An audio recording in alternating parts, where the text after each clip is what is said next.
Thank y'all for coming to the our Board of Commissioners meeting for the ninth session of September the 21st. We will begin with a prayer, so if everyone stand, and I have to ask Commissioner Shelton to lead us in an opening. Dear God, as we come together tonight, we just ask that you be with us and help us all to listen and speak with understanding and wisdom, and to any decisions that we make here tonight be made for the glory of Gates County and for Gates County for your glory. Ask a special prayer tonight, dear God, on one of our employees and friends, Scott Powell. He's been having some rough times in the last few days, or last week and a half. Just ask that you will touch him and heal him and bring him on back to work. Ask now that you will just help us to carry out this meeting and help us all to pass along the many blessings that we have to someone we meet this week. Amen. Amen. United will say the pledge. I pledge allegiance to the flag of the United States of America and to the republic for which it stands, one nation, under God, indivisible, with liberty and justice for all.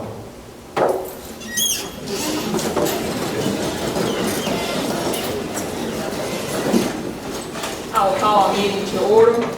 Because this is the ninth meeting, there is no minutes to approve except at the beginning of the month. Do we have any amendment adjustments to the agenda?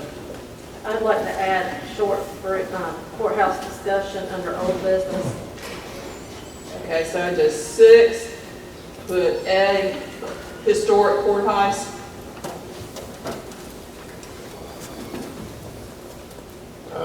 Madam Chairman, Yes. we worked forwarded special minutes from June the 30th, 2015 that were never approved.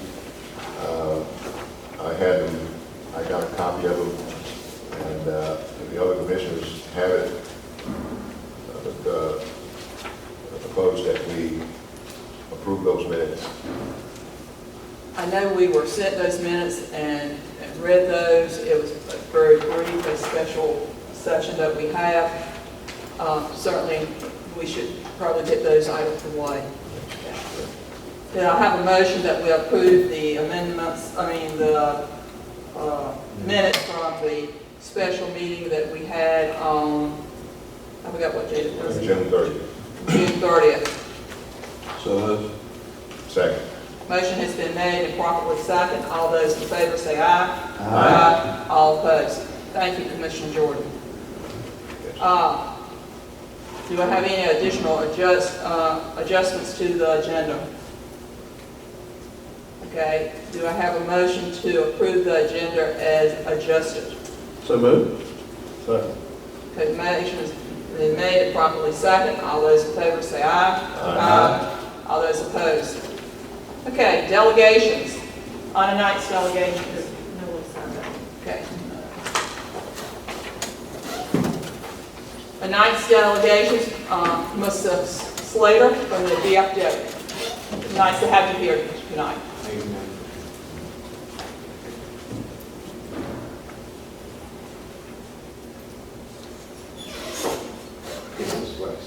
Yes, sir. Okay. And you might want to move the microphone so. Well, I think I talk loud enough. I hope so. Well, I'm here to introduce the VFW. I'm a member of the local VFW down here in Gates County, VFW 7312. And what the VFW does, we have a lot of programs. Those for students. We have like a contest net with Voice of Democracy, and they're eligible to earn up to $35,000 in scholarships. Also, we have a Patriots pin that's for the middle school, and they can earn up to $15,000 in scholarships. And it starts from the lower level to where the students can earn from the post to the district, and also to the state and national. I am, excuse me, I am the district commander of this area. Of Northeast North Carolina, I'm sorry, I'm working with this. And we have pipe posts in this area at this time. I was down in Hatteras last Wednesday, and that they're wanting to start a post down there, and hopefully we can get it started down there in Cape Hatteras. Also, we also have other programs in there for Policeman of the Year, Fireman of the Year, and the Rescue Squad Person of the Year, and that.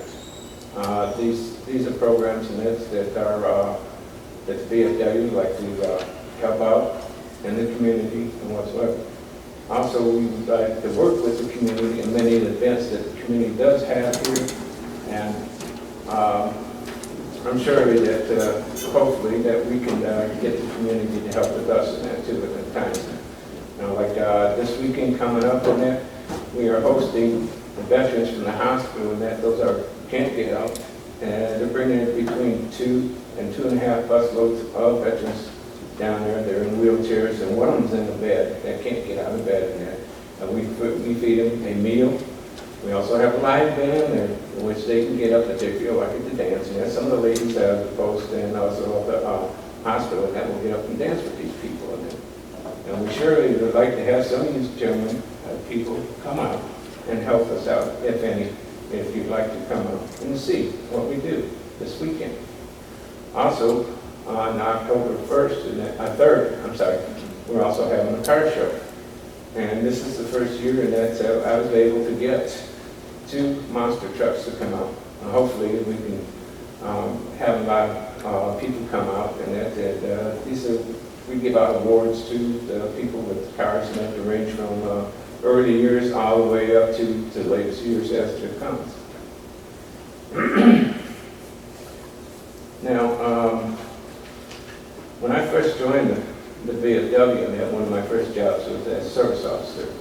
And one of the things I did, especially in this community itself, I worked and helped and educated the veterans to this area about their benefits. And some of these, just like the books I get from the VA, with this type of book. And I have a bunch of these books to give the veterans, help them understand their benefits and that. Also, the governor of this state started this program right here, this magazine right here. And this is just for NC vets only. And what it does, it gives them the description of employment, healthcare, VA benefits, housing, personal services, and education. And with that, on that point right there, on education, and then we also have other programs that we have, which is called Veterans and Military Support Programs now. And we have what's called Military Assistant Program, Operation Uplink, UMET Needs, Sport Clips Help, and a Hero Scholarship Program, Veterans and Military Support Program. A lot of companies have joined the VFW in helping with the support of this. And one of them is Bass Pro Shops. And they like helping out. Also, not Home Depot, but Lowe's and Tractor Supply. Tractor Supply is another company that's a big supporter for the VFW in there. And if anybody has any questions or anything, I'm trying to keep this short as best I can. Sometimes I can get long-winded. But if anybody has any questions, comments, suggestions, or anything like that, please contact me or talk to me even after this and that. We appreciate it. But again, I would like to invite the people here, even the board here, to come out and see us this weekend and see how we help veterans now, because one of our main models is veterans helping veterans. And again, like I said, I helped out the veterans in this county, and the amount of veterans I helped out so far is between 90 and 95 veterans and their benefits. Well, certainly we want to thank you for the service you have to the country in the past and what you're doing at the present time. On Saturday, what is the time frame? The time frame is, they will be there from 11 o'clock, and they'll leave about 3 o'clock in the afternoon. At the FW building? Yes, ma'am. somewhere? Yes, ma'am. Okay, well, thank you for everything you're doing, and I'm familiar with your school programs. I know the high school participates in the Voice of Democracy, and I believe Central probably does the one for the middle school. Yes, so for Patriots Pin? Yes, I ma'am, they think- do. They're very active with the Patriots Pin. In fact, one of the teachers there is been with us for many years, and that's just doing this Patriots Pin and getting these kids. In fact, she takes her classes, and she has them write that thing, the thing that we have, and she has them write out their speech in it. Then she takes the best ones from there, and she turns them into us, and that will reset and vote. And then it goes up to the district. And if we know a veteran, how would we get in contact with you to get information about the benefits and all? Okay, I have my phone number, and then if you want it, I can give it to you, which is 465-8324. 8324. Yes, ma'am. Any- Madam Chairman, if I may, I would like to commend and thank the VFW. For the past 5 years, they have supported and fed citizens in Gates County in support of our Wounded Warrior event. And thank you very much for that. Yes, sir, we're glad to do that. And in fact, we're the only ones that do serve them the lunch now, because they like the way we make our lunches and that for them. And we do serve up a good dinner, and the ladies are good cooks. That's for sure. I mean, I'm losing the weight now, but still, I've got a little bit bigger. I know some of the ladies in your organization, and they are good cooks. I'm curious, the 7312, do they have an email or website? No, sir, not at this time. But I do have an email. If you can contact me if you want, through my personal email or through my VFW email, but I'll give you my personal email, which is probably easier for you, which is mislater@yahoo.com. And again, we would like to be involved with the community and the community events that be here. And actually, basically, we'd like to show up. Well, thank you, and we do have on Veterans Day, we have a program here in the courthouse. Good. So Good. And you're that would be- invited to attend. Yes, I'll be glad to attend. Are there any special qualifications to apply for the scholarships? Does it have to be a child of a veteran, or just getting, how does that play out as far as who can apply for Okay. scholarships that's available? Any child can apply, okay? Now, if they don't get involved with the contest that we have, okay, we can get in touch with companies, all right, and I'll have to go through my state commander, get in touch with companies, and then we get the child's grades, activities, the regular package for the child, and then send it up forward, and that child will be looked at. Okay? And this way, that child can take and either get accepted from either other companies that are involved with helping out the VFW with the scholarship program, and we'll be glad, to bring some of the kids through that program. Now, like I said, we have Voice of Democracy, which has got a thing, and also the Patriots thing. And like I said, through the levels and that, they go through that, they can earn money up to the state level. The state level offers a $15,000 scholarship for a top person, and national offers a $35,000 scholarship. All right. Sounds good. Okay, so Once again, thank you for coming and sharing. Very informative. Thank you, sir. I hope I was. You will. Thank you. And now, tonight's delegations will move on to Roman numeral 5, which is public hearings. And I believe our first one is for concerning the moratorium. Do I have a motion to go into a public hearing? So moved. That motion's been made and seconded that we go into a public hearing. All those in favor say aye. Aye. All those opposed? Okay, in our packet was a proposed ordinance to impose a moratorium for the issuance of special use permits and/or construction of solar farms in Gates County. Mrs. Baptiste, our planner, is here. I believe that we will recognize her at this time.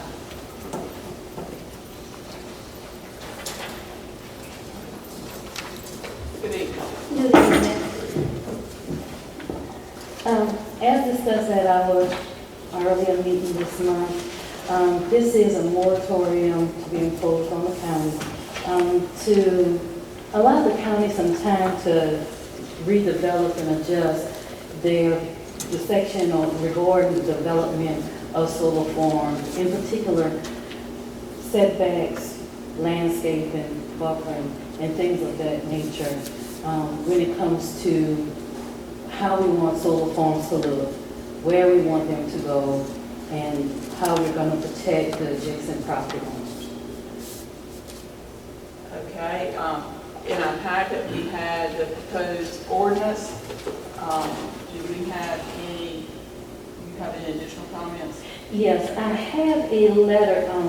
Unfortunately, Matt Lowe and Brian Saunders from the Gates County Water and Sewer Conservation District, they were unable to attend the meeting tonight, so they have prepared a letter that they would like to share with the county commissioners.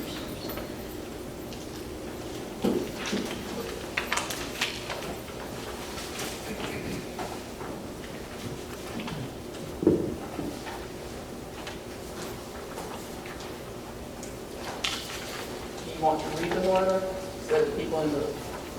Yeah. The letter reads, Dear Commissioners, we are writing this letter to express our support for the proposed moratorium on solar farms being presented tonight. In our opinion, development of this significance should be approached with all angles significantly analyzed. We are confident that this can be done with the appropriate amount of time and professional input from the county staff and officials. We would like to extend our support in any way possible during this process and appreciate your consideration to grant the extra time needed to investigate the immediate and future impacts these projects will have on our county and its natural resources. And that was from Matt Lowe and Brian Saunders, who is Soil and Water Conservation. Okay. Do we have any comments from the audience in support or in opposition?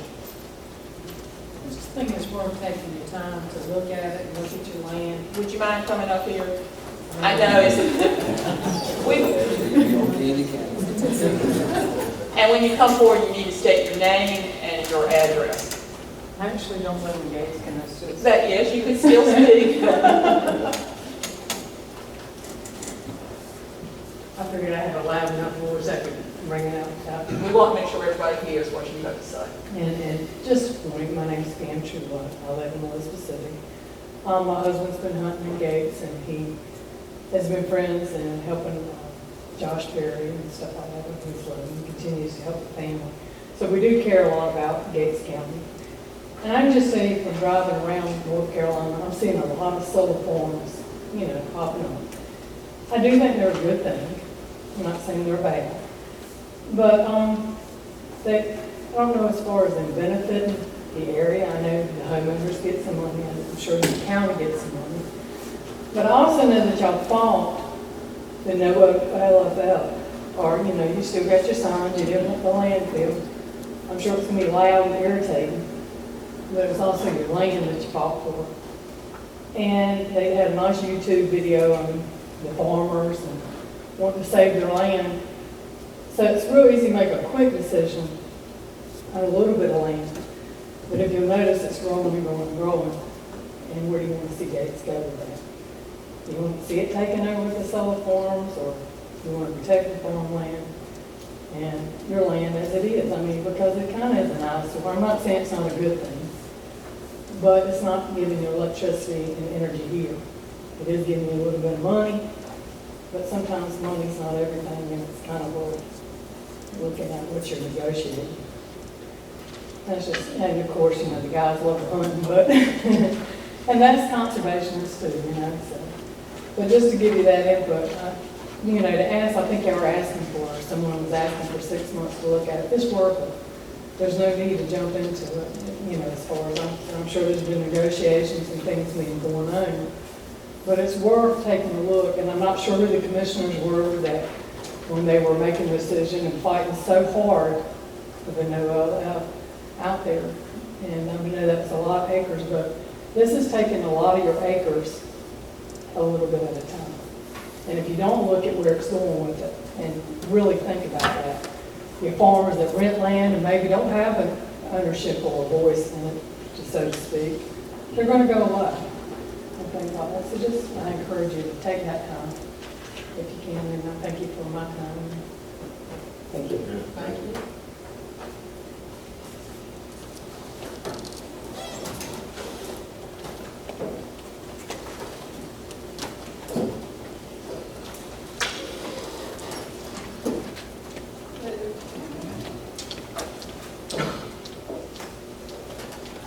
And before Dawn begins her speak, if anyone would like to speak, if you'll start coming down this way so that, you know, we can speed up the process, you know. So if anyone would like to speak, you can start coming down this way. Okay. Good evening. I'm Donna Harrell. I'm from 54 Keys Cross Road in Hallsville. And in order not to jumble my thoughts, I created a speech. So, good evening. I was raised on a farm here in Gates County, and I can say that nobody in this room here understands the value of farm life any better than I do. And I believe that I share these values with many other people in this county, people in this room here tonight. And I find it extremely disheartening that the farmland and the timberland that we value so much is being taken up at potentially 1,000 acres a pop by a company, Sun Energy, to produce a resource or a product, electricity, essentially that will never be used by the citizens here in this county. When I speak to my friends and to my neighbors on this topic, they are confused and they don't understand. They think that these solar panels are here to help us. They are confused to hear that we will never benefit from this electricity. Even more surprised to hear how on a recent occasion with an encounter, my husband, with an affiliate of Sun Energy, referred to the residents on Keys Cross Road as dumb rednecks and hicks, and was not aware that he was speaking to a resident from that street when he was talking to him. This alone tells me just how concerned this company is for the citizens of this county and the future outcome of our property here. This company has come in a fly-by-night fashion under the radar and already attempted to entice landowners into selling their property all over the county. It appears that they are working to place as many solar fields as possible in an area chosen specifically for its weak regulations and low-income population, where they may reach as much personal benefit as possible. I feel that this moratorium is necessary to allow time to build county ordinances that suit the preferences of Gates County citizens on the matter, and allow the time for the citizens to become aware of what we are dealing with. Few understand that these solar fields hold a limited lifespan, 20 to 30 years, and just like our cell phones, they will be obsolete. Few citizens understand that we currently have no ordinances that structure a dismantling plan, so to speak, for these panels. That way we may be stuck with barren fields of unusable solar panels in 30 years, where the land is now possibly unsuitable for farming. Do we even know the long-term consequences of years of residue runoff from these panels? Are they like old tin roofs on these old barns, where the land will no longer grow a crop there? Will we even have property that's suitable for housing after these panels are gone? These are the questions that I beg you to answer before we permit another solar field to be constructed in our county. As it stands now, we don't stand to gain anything. We only stand to lose our precious farmland and timberland. Thank you. Thank you.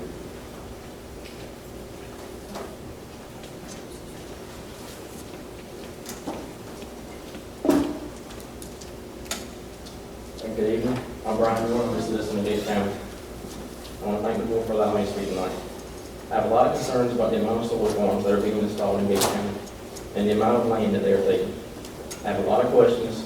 I have asked a lot of questions to different members of various boards, the tax office, and inspection departments. I have rarely been given absolute answers, but most of the time those conversations bring up more questions. I, like a lot of other citizens, have started to do my own research. In the past few months, I have read the minutes from most of the board meetings here at this county. I have come to the conclusion that Gates County is very far behind in our ordinance on solar farms. I am very much in favor of a proposed moratorium, but seriously doubt that the 180 days will be enough time to do the proper research and have the necessary wording that it needs for Gates County and the people who live here. These are the ordinances of Gates County for the solar farms, a half a page. It contains 5 little subnotes. The NC template for solar energy development ordinance and the North Carolina Solar Center and the NC Sustainable Energy Association has a template for you to look at that have about solar ordinances that contains just under 30 pages. On their ordinances, it talks about level 1, 2, and 3 solar farms, from the ones on people's houses to in their yard to also on private businesses. Neither of these ordinances are in all ordinances. I've looked at other counties in the Northeast. For Clemens County has solar farms listed in multiple sections of their ordinances that equal to at least 2 or 3 pages. They have whole articles dealing with buffers and screens, have landscape requirements, and list how far apart trees and shrubs should be placed and what type of allowed. Pasquotank has about a page and a half and requests distance to surrounding property lines on approved site plans, and they also talk about decommissioning. I have looked at Hertford County, Currituck, Camden, and I will agree that not all these ordinances are good and a good fit for Gates County, but will be a good second starting point. As the community develops and technology changes, so should our ordinances. One of the biggest complaints that I'm hearing when I'm talking to other people in the community is about the solar farm that's on 158 and Sugar Run Road. The concerns are the location and the distance to the roadway and to also the adjacent property owner that lives on the corner.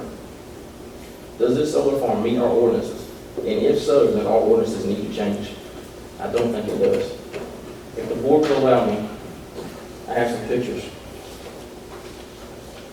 If that's okay, if y'all look at it. Oh, yes.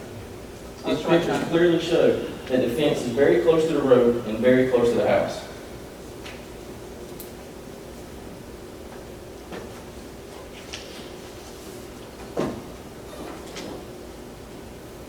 Are we the citizens to believe that the looks of this one and the rest of the county is to look like this? I also want to point out another thing. The Board of Adjustments approved a special use permit for this solar farm in October 2014. In the minutes, it was stated that by the company that the panels were going to be pointed away from the traffic. That was clearly a lie. These pictures show that the panels in the morning sun will be pointed straight down 158, so the traffic heading west towards Sunbury will be looking right at them. We have been told that the panels don't put off any glare. I can speak from experience that the solar farm on Highway 37 for Clemens, heading from Belvedere to Windfall, early in the morning during school pickup time for children, on multiple occasions I've driven past there, and glares have hit my eyes, and for a second or two, I've been blind. I don't think that it's off of those panels, but it is off of the equipment that's holding those panels. The posts going down to the ground, and the steel bars that the frames are mounted on. This is another reason for us to be concerned about the one that Sugar Run in 158, and another reason why these ordinances must be revised. On September 16, 2013, the Board of Commissioners passed the zoning ordinances that we have today. Mr. Brothers asked the board to empower the planning department and the county manager to research and make sure that all the wording and information is correct prior to voting. Commissioner Hopper recommended a 1-month delay in order to conduct more research and confirm wording. A citizen spoke up from Sunbury and feels that Commissioner Hopper was correct about asking for a delay in passing the amendment, stated that he, as well as many others, received bulk mailing in regards to owning land available for solar farm. He encouraged the commissioners not to rush into the decisions and questions what should happen when the lease runs out, how many jobs will be created, and how the public will not be in favor.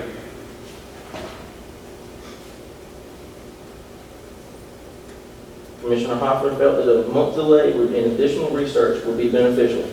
The next writing on that Board of Commissioners meeting, the motion was made to accept the zoning text amendment for the solar farms, and the motion was passed and seconded the same day, the same night, the same meeting.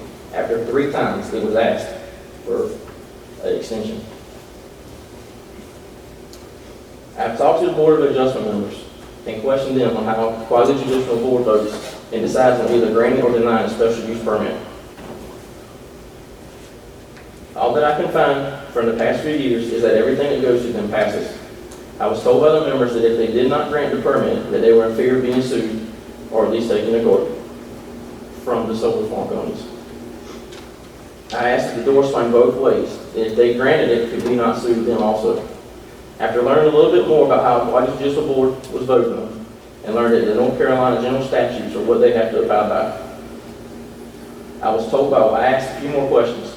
I was told by one of the members, I asked the questions to some of the members if they knew about the general statutes, and if they knew how to vote and how the board went about getting this way. And I was told by one of the members that they knew of the laws, but they had not read them. This was a few months ago. I was also told by another member that he thought that there was a book, but had not seen it.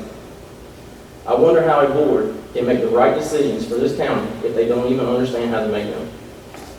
I have also talked to some of them and learned that dealing with solar farms and adding to the ordinances that they don't know what questions to ask and what provisions to add. They have been relying on the other boards, the commissioners and the planning boards that help guide them.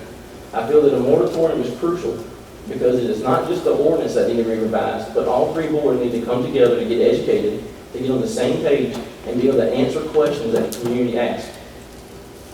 We, the people, are to rely on your guidance, your direction, and expect that you are making the rules for this county and that you are supposed to know everything to protect the citizens. The citizens should be put on a high pedestal, other than some other company that comes from across the state. Gates County should put all ranchers first. I mentioned earlier that I've talked to inspectors. I'm a licensed electrician. I work all over northeastern North Carolina, and every time I get a chance, I work with inspectors, and every time I get a chance, I talk to them and I ask them about solar companies. I ask them if there's any concerns that we should be made aware of, and if there's any problems that they're having with some of these companies in particular. I asked about the 2 companies that have solar farms in Gates County right now. One of the inspectors told me that the two farms that we have in this county right now, one of them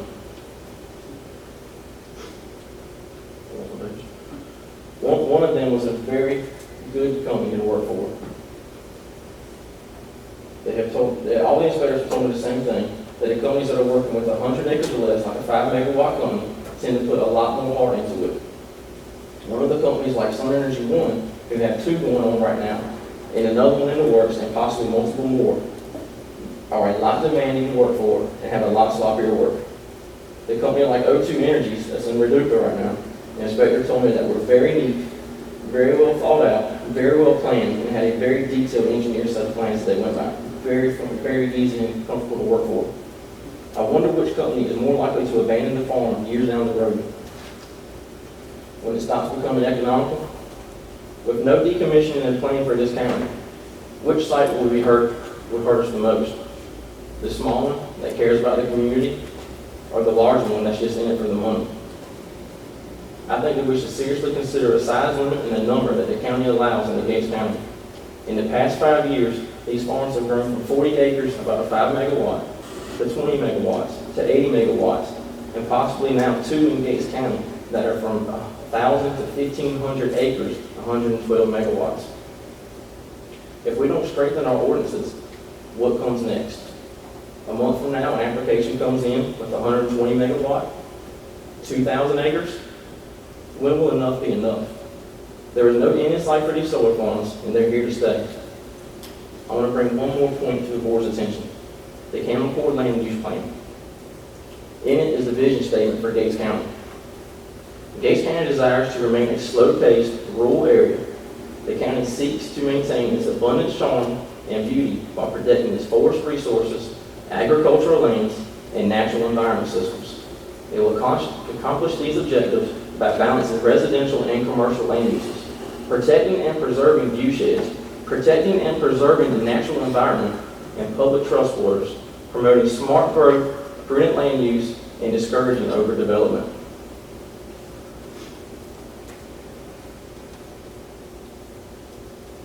The continuation of its present physical appearance and form is important, if not critical, to the county, if it is to maintain its unique character among jurisdictions in the region. The county must work to educate citizens in a developed community with respect to its desired physical appearance and form. The land use plan should help the county preserve its rural character, protect and preserve the natural environment, and make infrastructure improvements that complement but do not duplicate existing systems. This is what Gates County is about. It's a small rural community. People live in Gates County because they don't want to live beside a Walmart or 20 cinema theater or 50 restaurants in a row. We have one stoplight. We like our farming. We like our swamps. We like our forests. We like Worcester Mill Pond. It's our tourism. This is what people come to Gates County for. The swamps and the forest and the land. We don't want to come to county, we come to Gates County to look at big metal solar farms that do the opposite of what's in our own vision statement. I would challenge the board to please consider this moratorium and allow citizens to give their input, and also helping the boards come up with a fair and balanced guideline for Gates County and our solar farm future. Thank you. Thank you. Mr. Ewer. Mr. Ewell, Yes, sir. do you have your material there that you read from? Yes, sir. In something that you'd be willing to hand to our county manager? Yes, sir. Would you, or email it to us, whatever you Okay. need. All right. That works. If you could do that. Okay. Yes, sir. Thank you. Any questions? Appreciate you taking your time and all the energy you put into your research too. Yes, sir. Thank you. Thank you.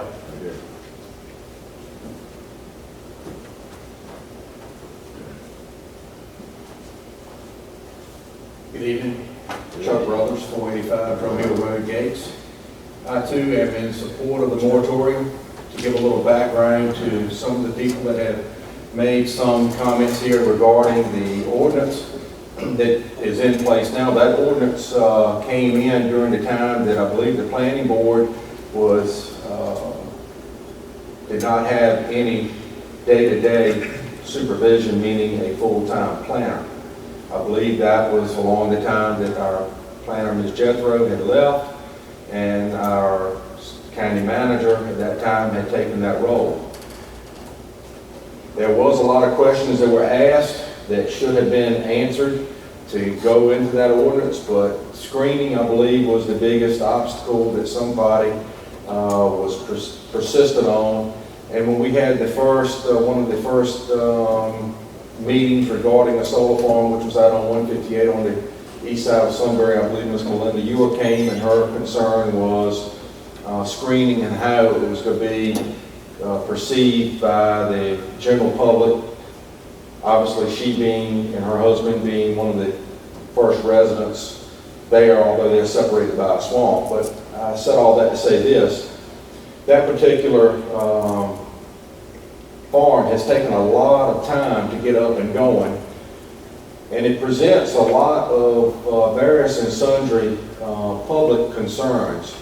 One of which I was involved with the first of the week, where they were trying to get trucks in and out of the facility, and truck was backing out on the road, didn't have anybody out there trying to weigh traffic down or whatever, and I know that's construction traffic. But the same thing happened today out on 158 at Fire Tower Road before you come into Morgan's Corner. Same thing, construction traffic in, busy intersection. No signage whatsoever from DOT or public safety, whatever, construction zone ahead. That's the first concern. I think that another concern that we've got is the impact to the quality of life to our citizens. 12,197 citizens in Gates County, and from Sunbury to the edge of the swamp, now we're going to have a proposal of 3, 2 of which are getting ready to come forward. One is just about complete, the other one is probably 50 or 60%. The other one has requested a special use permit.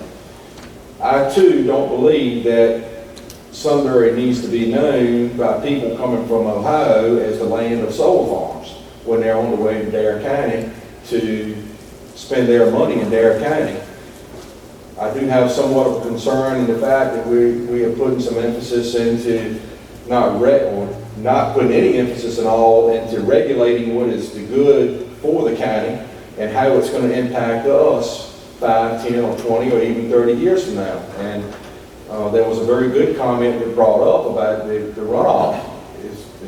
Some of y'all may or may not know, when a whole building stands in a farm, the zinc toxicity when it runs off the tin, you can't grow a peanut on it. It won't grow. So is that an issue?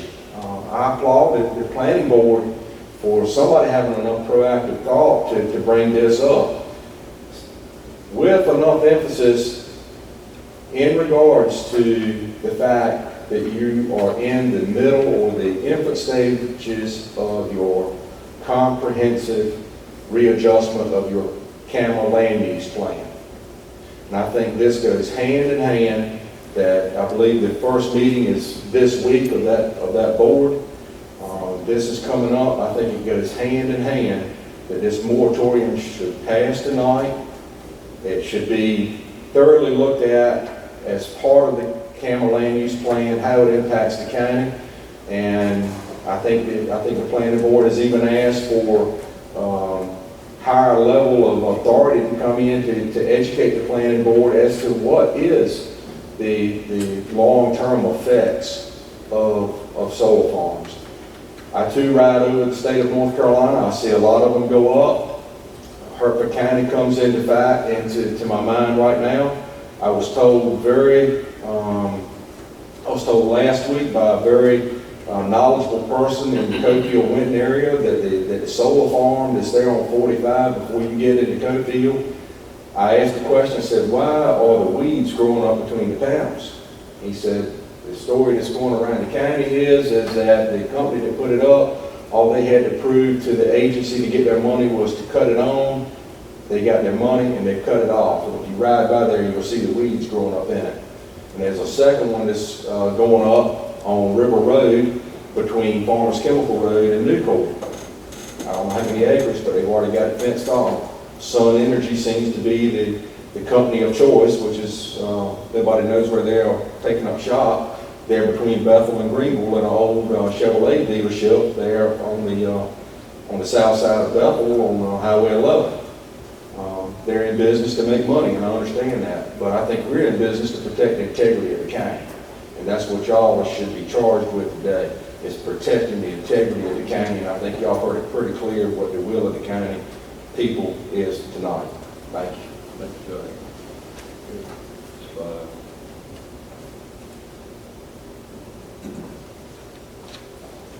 Good evening. Thank you for giving me time to speak. Can you hear me okay? My name is Erin Eward, 345 Bosley Road. I think you all know me at this point. I want to thank you for the opportunity to speak. And the question tonight is whether or not we need a 6-month moratorium on solar farms. And my answer to that is yes, in order to serve the best interest of the county. Not all the interests, but the best interest. Now let me make it clear that I am not opposed to solar energy, nor do I want the county to be over-regulatory of private property rights, nor do I fault anyone for selling or leasing their land for the amounts of money that solar developers are offering per acre. Let me be clear on that. But what I am opposed to is our landowners being taken advantage of. I'm opposed to poor or lack of planning that squanders the resources that are at the heart and value of this county. And I'm opposed to our elected, appointed, and hired officials not making a valiant, concerted effort to look beyond a boost in property tax income, a dollar figure, to which no one on the county level has seemed to be able to calculate, and look down the road of these long-term projects under 15 and 20-year contracts and say, then what? The question has been asked, what's the big deal? I have sat in this room and other rooms through minutes of debate over parking spaces at Gates House, the size, the width, and I ask, what's the big deal? I ask that rhetorically. I can tell you the answer. It's going to impact the county for a long term, and you wanted to do it right. Same issue here. That's the big deal. We're talking about a long-term project, numerous projects in the county that have a long-term impact. It's a big deal. We need to do it right, and we do it the first time. First concern I bring up under the big deal is decommissioning. We have no plan in our ordinances currently for the equipment when it reaches the end of its usable life.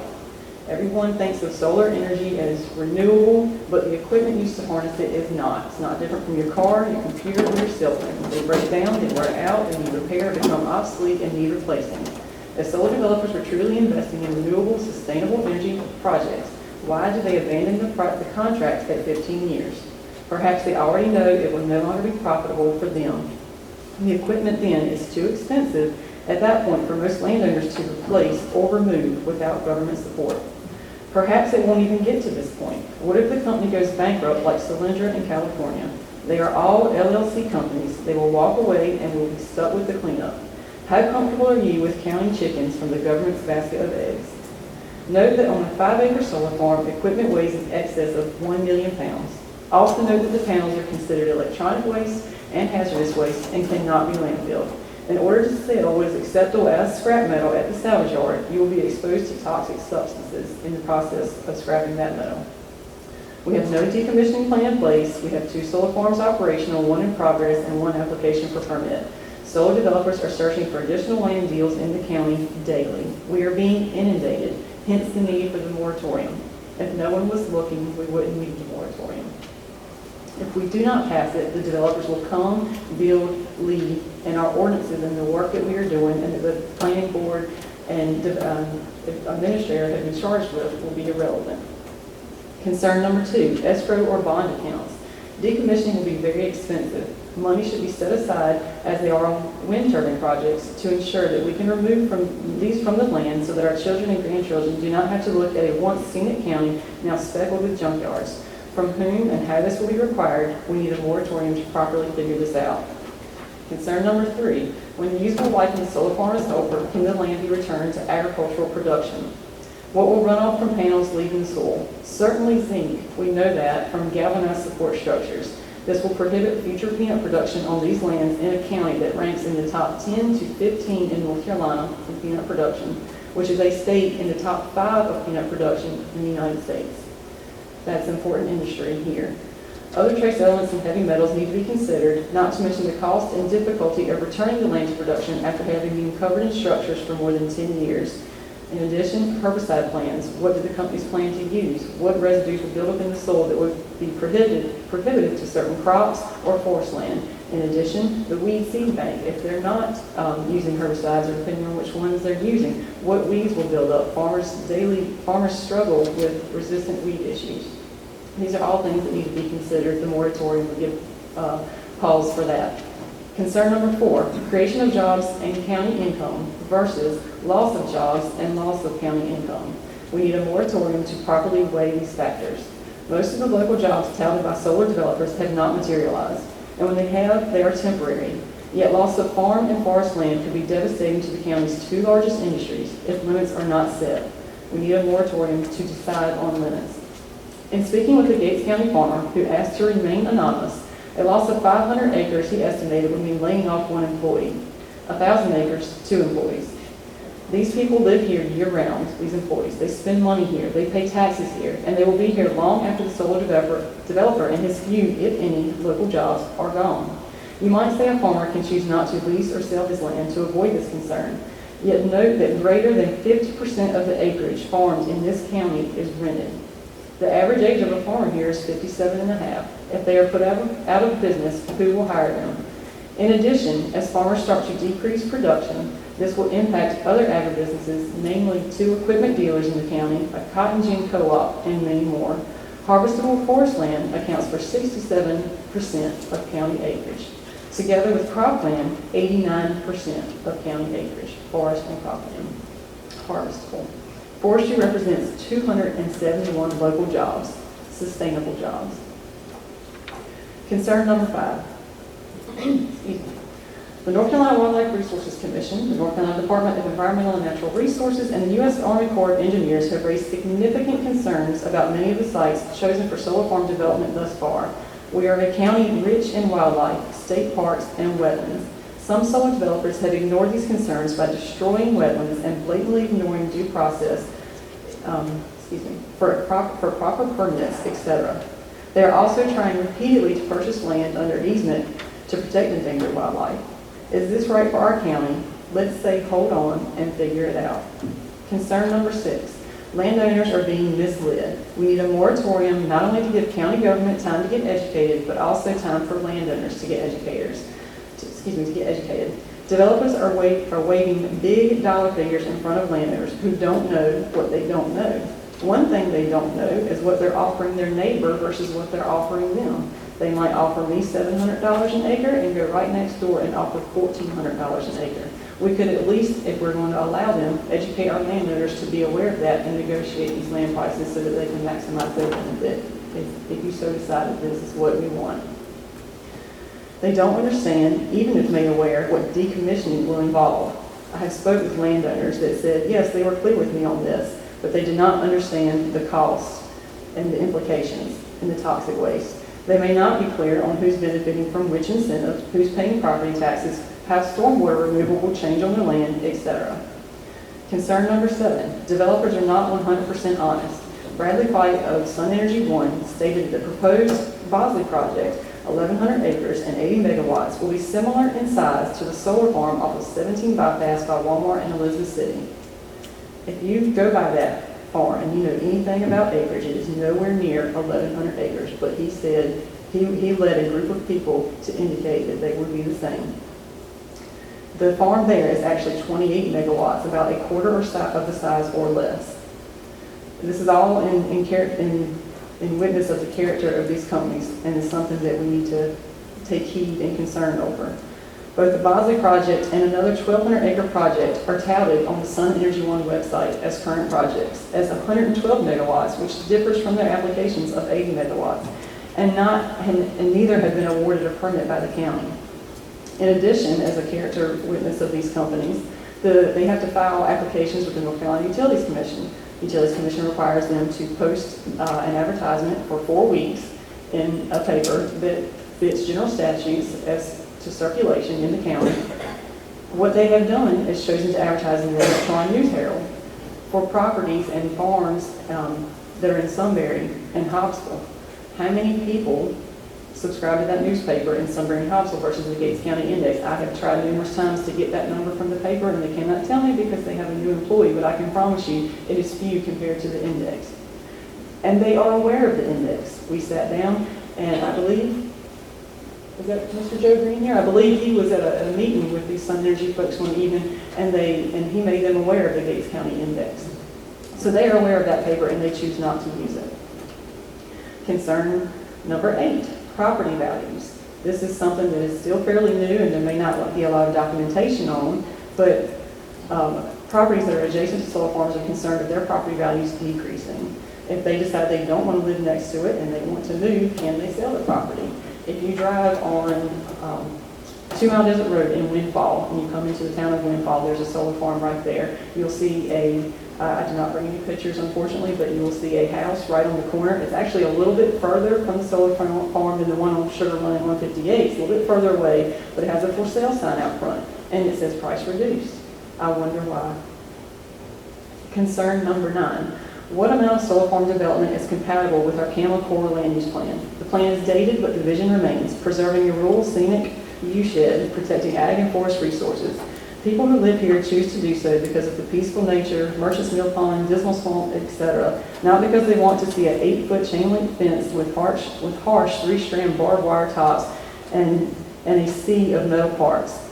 The plan is currently being revised, and time should be given for this board to share input on solar ordinances. A moratorium is needed to continue following the plan while making considerations for the next plan.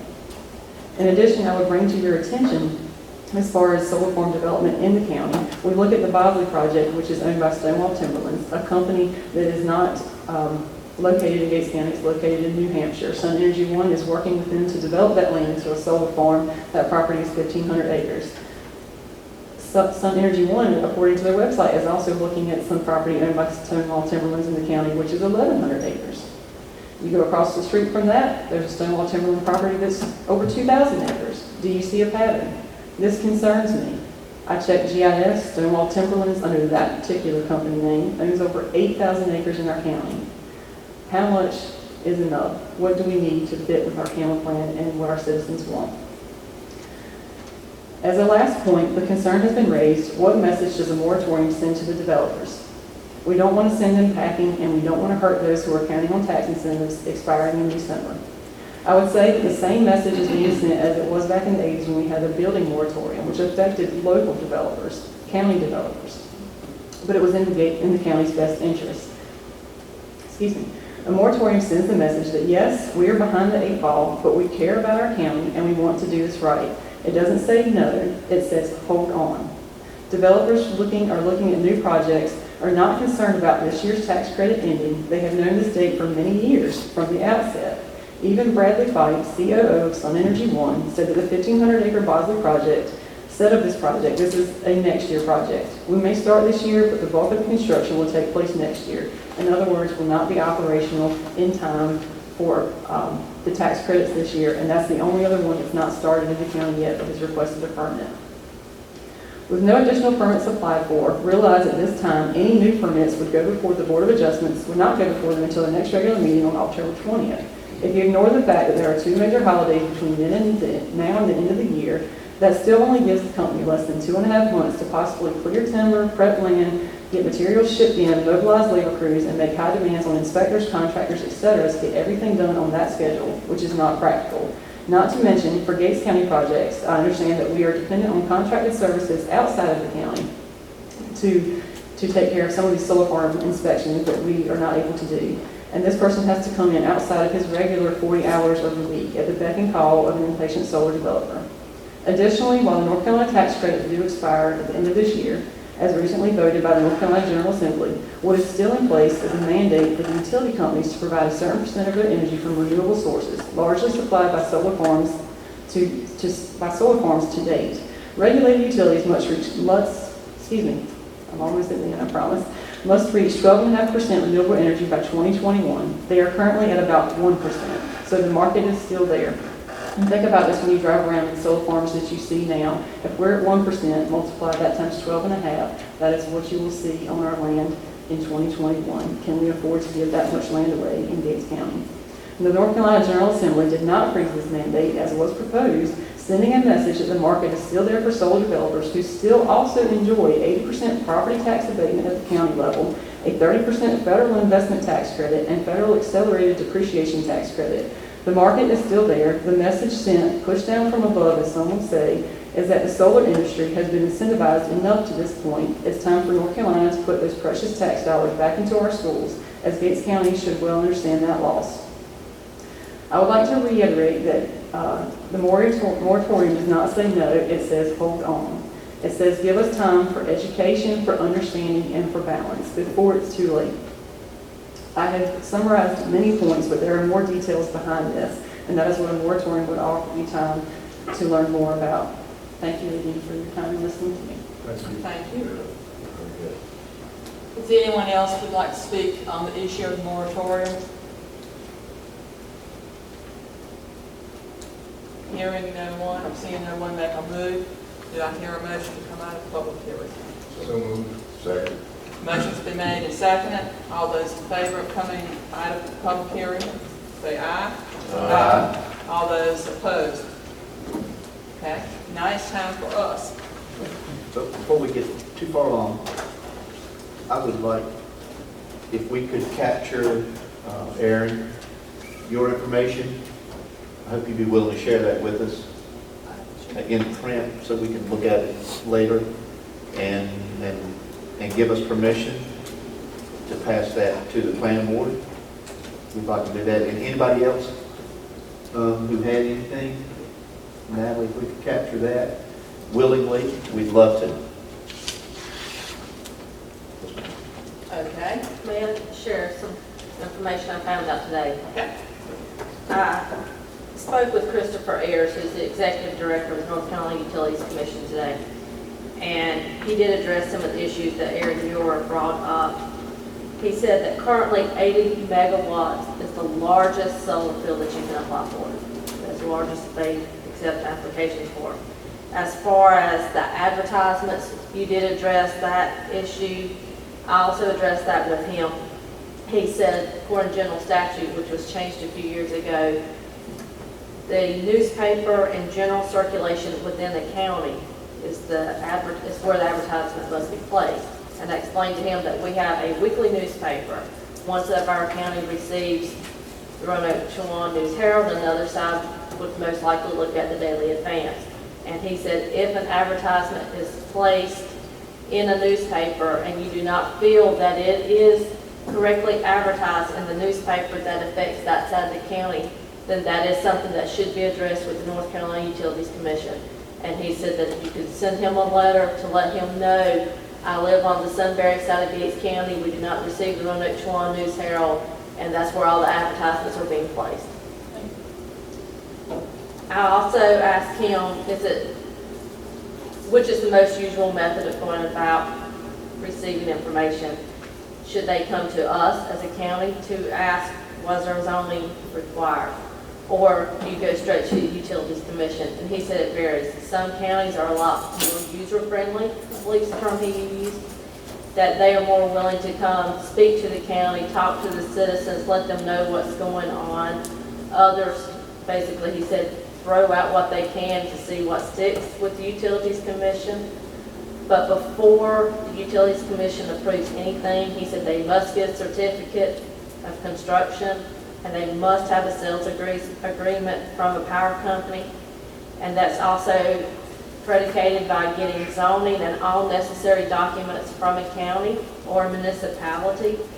He said, but the utilities cannot override local zoning laws or ordinances.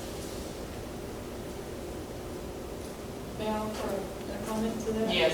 As far as they have to have a contract with the utility company, I checked back on the Utilities Commission recently for the Bosley project, and that was brought up in their hearing, that they had not picked one utility company that they would sell to, and they wanted that contract, and they decided that there was two of choice, and that they promised they would give it later, and they went ahead and awarded the permit for that Bosley project without the contract. So I appreciate that comment, but it looks like there was an exception to the rule. Okay. Comments?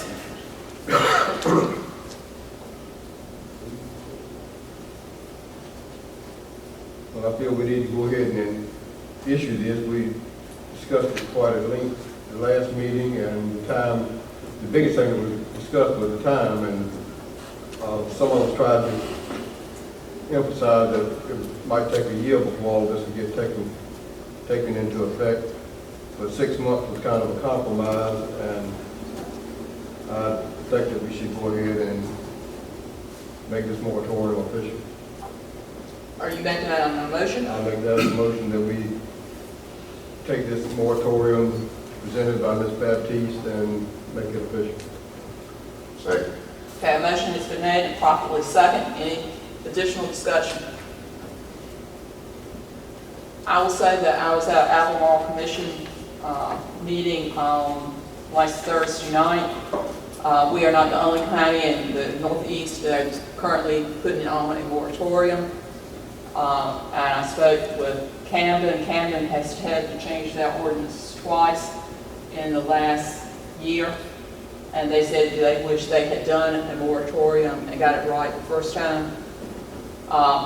And there is, Kanawha County is, one county had a moratorium, another one right at the beginning of the moratorium, so that is, several of the counties in northeastern North Carolina are doing moratoriums to try to learn and get educated concerning that. Okay, a motion has been made and properly second. Any additional comments? Hearing none, all those in favor say aye. Aye. All opposed? Passes.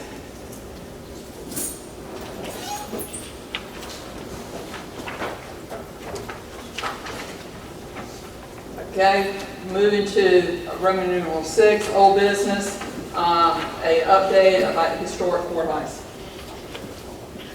I forwarded everyone on Friday evening a memo from Shelley Sass regarding the Gates County Courthouse. And she basically outlines what her proposal is, how to go about getting the samples, and such as brick shear, brick prism, flat jack, shear jack, conformability test, which will help determine compressive and lateral loads. She is going to work with several companies that she's done business with in the past, and by the October 7th meeting, provide us with feedback and costs associated with these tests. I would just like to make sure that everyone's aware of this, and as soon as I receive her information, I will get that to you so that we can discuss in greater detail at the October 7th meeting. Okay, thank you for that update. Moving along to, should we take moving to Roman numeral 7, new business. First item up is personnel board recommendation.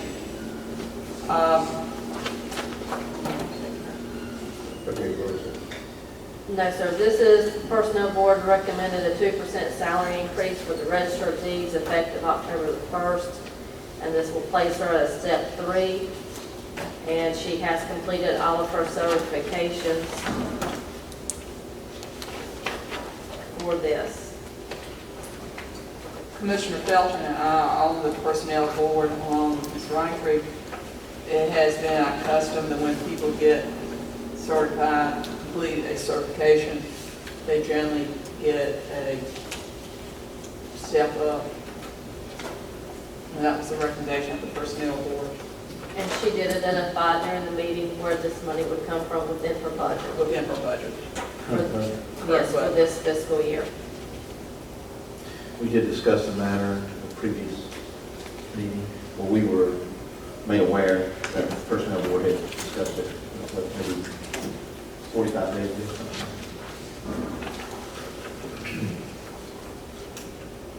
Do I hear a motion? Madam Chairman, I make a motion that we increase the registered deeds salary by 2% beginning October 1st, 2015. Second that. Motion's been made and seconded. Any discussion? Just to reemphasize what you just said, this is no new money, it's just reallocating it in the same program. Within her current budget. Okay. No additional comments? All those in favor say aye. Aye. All those opposed? Okay, the second issue is budget amendments. Mrs. Pittman is here. Good evening. Good evening. We don't generally do these night meetings, but we had some that we felt like we needed to get moved on through. We have amendments 7 through 10, I believe, in your packets. Number 7 includes the increase in funding for the senior nutrition program that you all discussed at the meeting earlier this month. This is the budget amendment to accomplish that. We can get the paperwork signed and make that happen.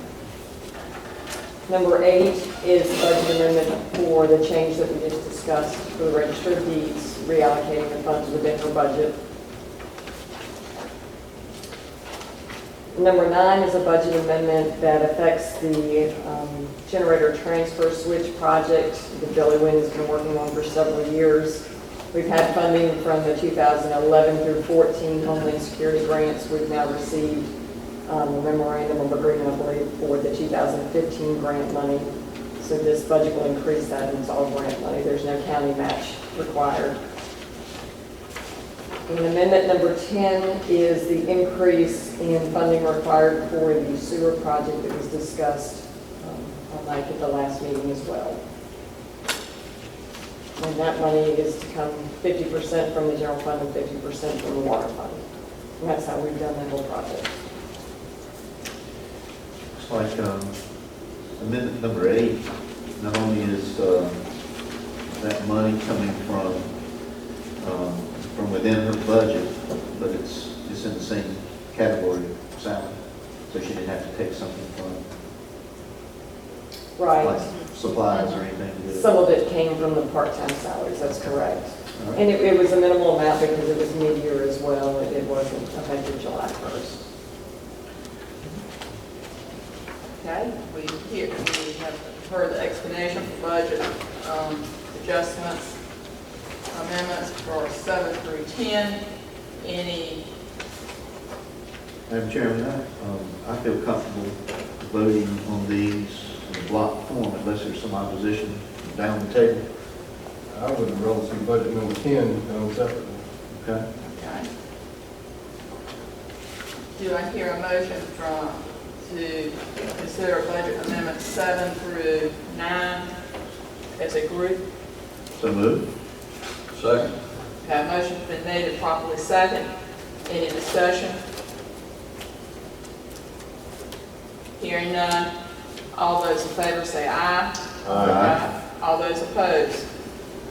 Okay, so 7 through 9 our amendments are approved. Okay, going to number 10.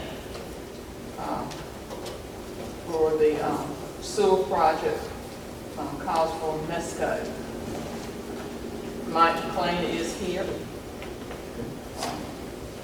If there's any questions. Madam Chairman, this is a matter that we discussed at the last meeting, and we gave permission for Masco to move forward. These are the dollars. Yes, these I believe are the worst case scenario figures. That way we budget For or cover. that fund. Correct, and hopefully they'll come in lower, I think is what was discussed. I wasn't in the closed session meeting, but these are the figures that were provided as the worst case scenario. Madam Chairman, I move that we approve this budget amendment 10. Okay, motion's been made. Do I hear a second? Second that motion. Motion's been made and seconded. Discussion? Well, as you all know, I voted against this when it came up. I don't think this sewer project for this private development is the right thing for the county. So I will be voting against the money being, this little over $500,000 being spent in this. I would rather see this $500,000 and the other $3.5 million that goes with this to go to our school system, but I know that's not going to happen. But anyway, that's why I wanted it brought up separately. I'd like to just remind the board that a percentage of this would be reimbursement from grants that we currently have in place. When we get the project up to that point where we can apply for some of it. That's correct. Yes. And the dollar figure on the grants is what, 1.8 million? I believe. Yes. Yes, it's 1.8, 1.8. For this project. Yeah, you had 350,000 that was already spent, 700,000 from rural center, 900,000 EDA, and 200,000 from Golden Leaf, which is, you don't make a commitment by the end of the month, they pay back. They're going to take that money back. Right. You also have the final figure there, the 1.8 is grant money. What is the final figure? I think Gates County portion of that's 1.4. 1.4. Yes. I think we've already spent 1.4 of it. So that's what we did. You spent 830. Last time it was 2.1 left over, I think. We spent 800, and this is almost 500 Another 600. at the worst case. Right. That's where you get the 1.4. That's for Gates County. Pocket.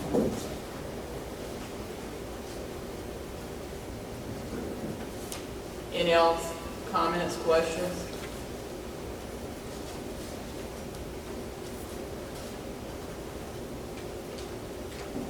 Hearing none, we'll call for the vote.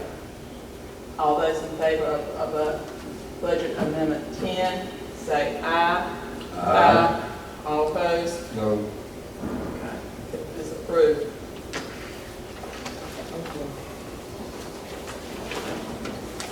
Moving on to the next order of business, jury commissioner. It's time to reappoint. And this is following the state courts, obviously the state courts. We need to reappoint Fannie Langston to the jury commission.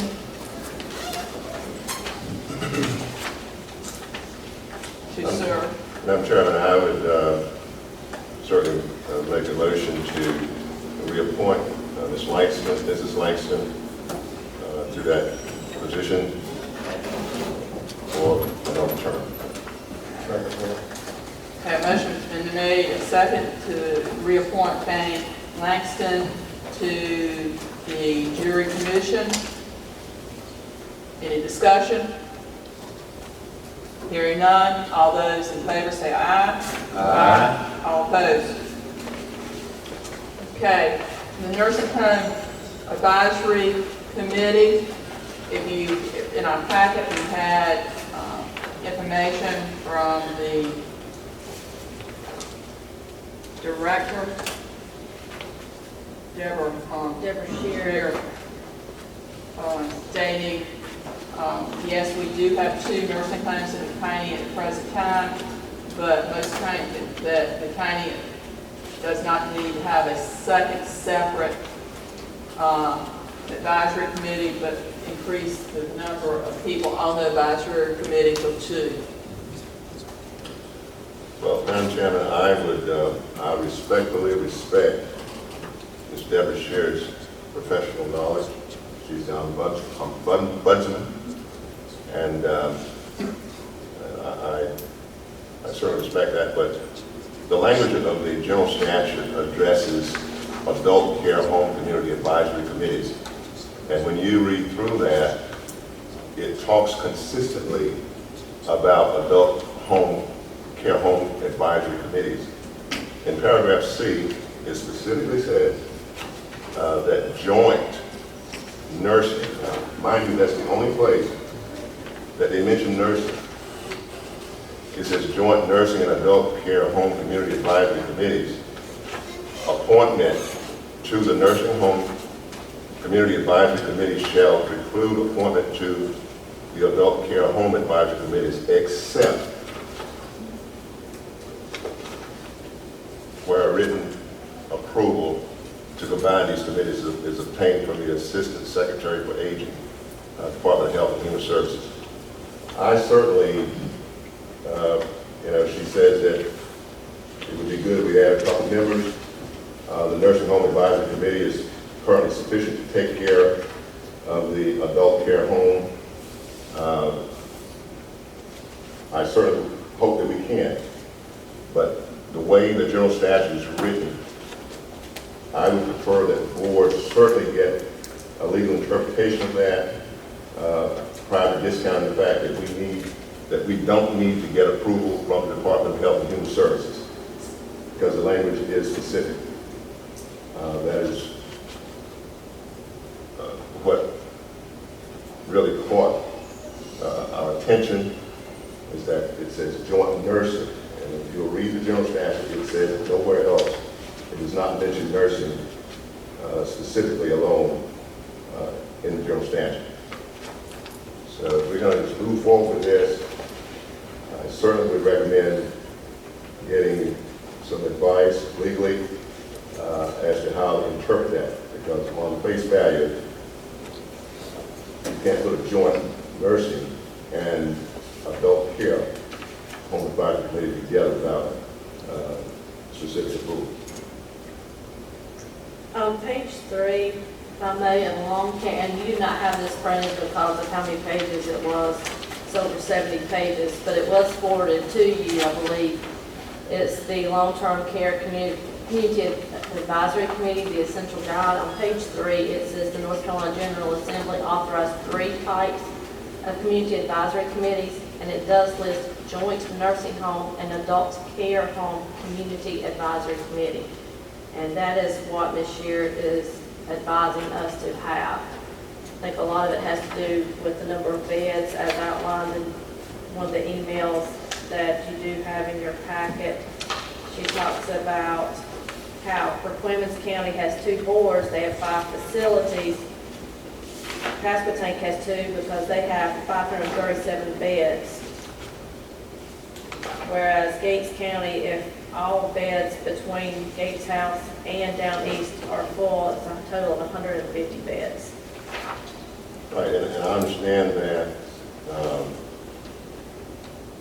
but you would still need, based on general statute, you would still need to contact the Department of Human Health and Services. And that's where we differ.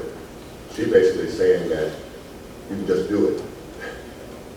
But it seems to go counter to what is written. You know, I'm comfortable going forward with it, but I certainly think that, you know, we should make sure that, that we're not overstepping our boundaries by just doing it without getting that permission that's required by the general statute. Would you agree to let us table this motion until we get a clarification?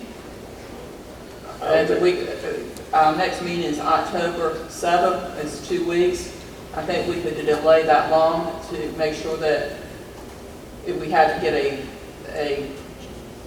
permission from, do you have a joint committee or not? But with that, would you entertain that? Certainly, I would recommend that we table it until we get that clarification. Okay. To our October meeting, and I'll make that a motion. Okay, a motion has been made to table the Nursing Home Community Advisory Committee appointments until we get a clarification. Motion has been made. Do I hear a second? Second. Motion has been made and seconded. Any additional discussion? County Manager, would you pursue that to bring it to us? And I hope that everyone noticed in their packet, they have a very specific application process. The application is not the one the county uses. It is a special application, and that would have to be advertised as well. But we'll have to wait to do that until we have clarification. Issue solved. And that is covered under that general statute that's mentioned in here, 131D-32. Correct. Okay. Are we prepared to vote? The motion is to table this until our October 7th meeting for waiting clarification. And we've directed the county manager. I make that specific as in paragraph C. It's pretty clear that the other paragraphs that we get, is paragraph 131D-31C. That's where it says joint nursing, and nursing is the only place it's mentioned in the general statute until it's done. Can you please read, because I did not have internet access, and I just checked and did not have it. All right, paragraph C says, No, sir, it's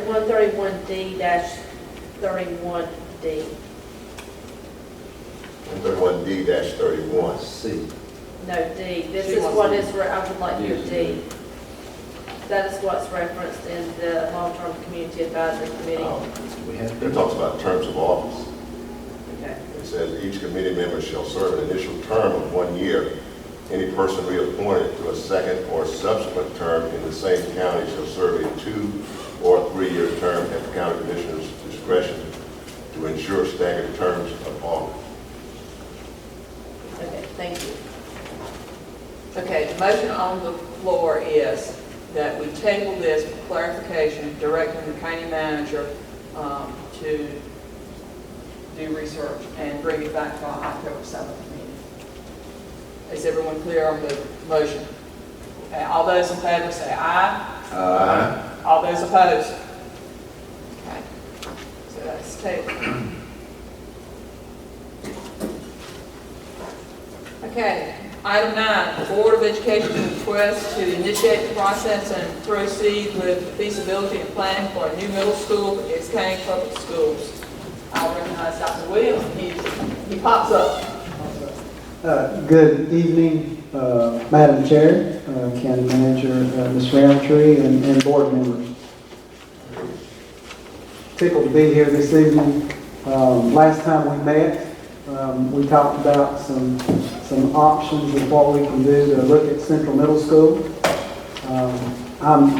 As I noted before, I'm not an expert in building schools. I'm not an architecture or engineer or a construction manager. I know nothing of that nature. But what I do is I got some information for you. Before you, in your board packet, at your desk, at your table, I provided some information that you requested on some things that, how we want to find some funding and just some of the other questions that you asked. So if you read that, that's really good for your information. But something else that I did was I brought a gentleman here. His name is Dr. Jeff Perry. And when I was a principal in Wise County Public Schools, this gentleman was my superintendent. And he consolidated 6 schools into 3 schools with building new schools. So he knows how to do this and how to come up with sources of funding. And so I would just like for him to step up and speak. This is Dr. Jeff Perry.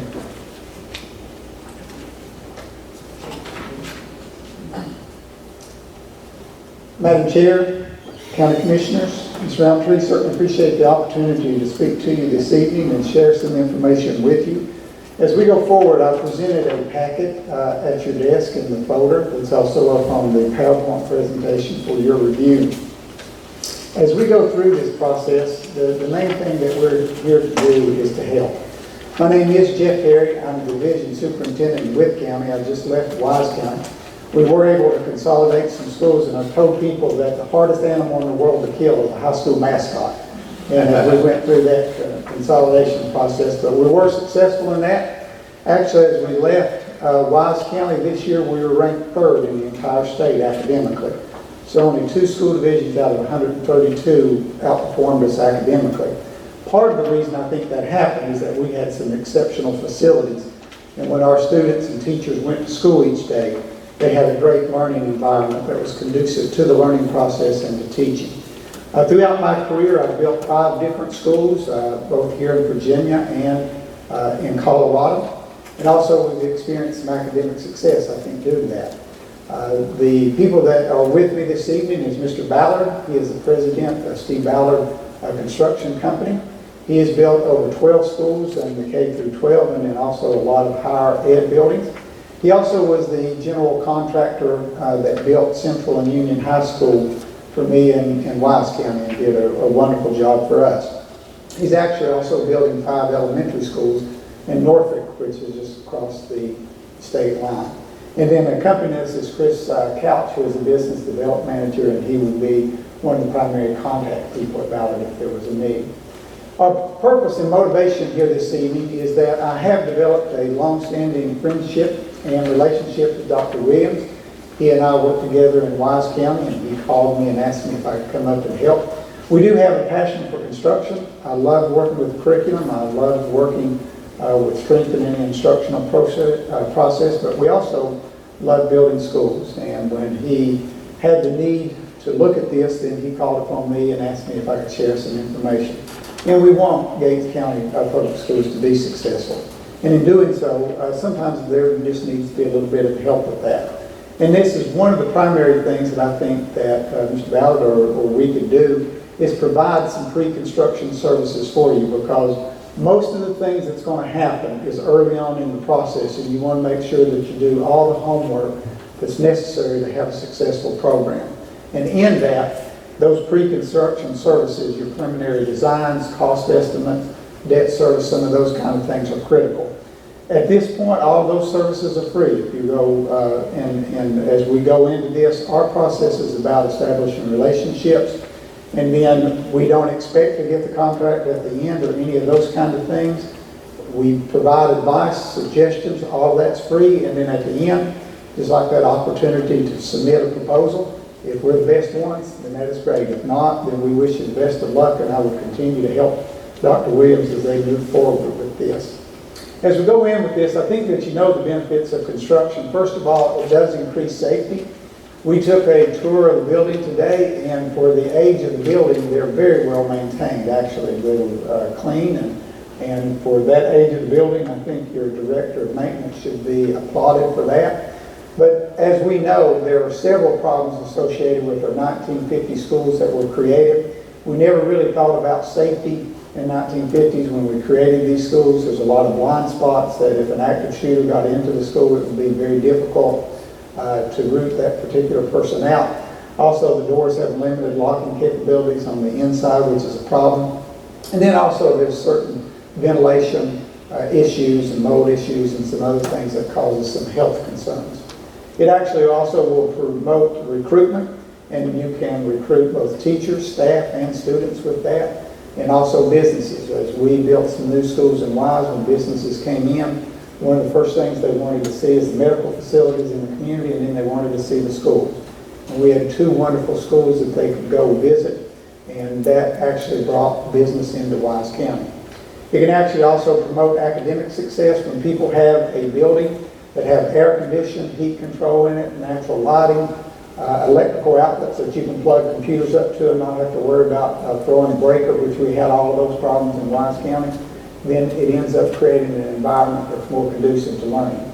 Actually, you can also become energy efficient. I know at this middle school that we're talking about here is actually run off of a diesel boiler, which is not a very efficient way of doing that, and actually the boiler has some issues itself that they can't run full capacity, which created a problem. Also, there's only 2, it's my understanding that there's 2 point of contacts with that, and so the temperature is controlled by 1 or 2 thermostats, which throughout that building in 3 different sections, it's either really hot in one and cold in the other one, and so it's a situation that the climate control is very hard to regulate that.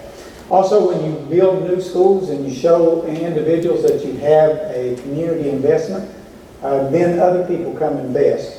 We have this picture in your packet right now. This is the outside of our new school at Central High School. Once we built the school and committed money to that project, we actually had a donor came up and gave us $2 million to put in a new football field, AstroTurf, bleachers, press box, all those kind of things.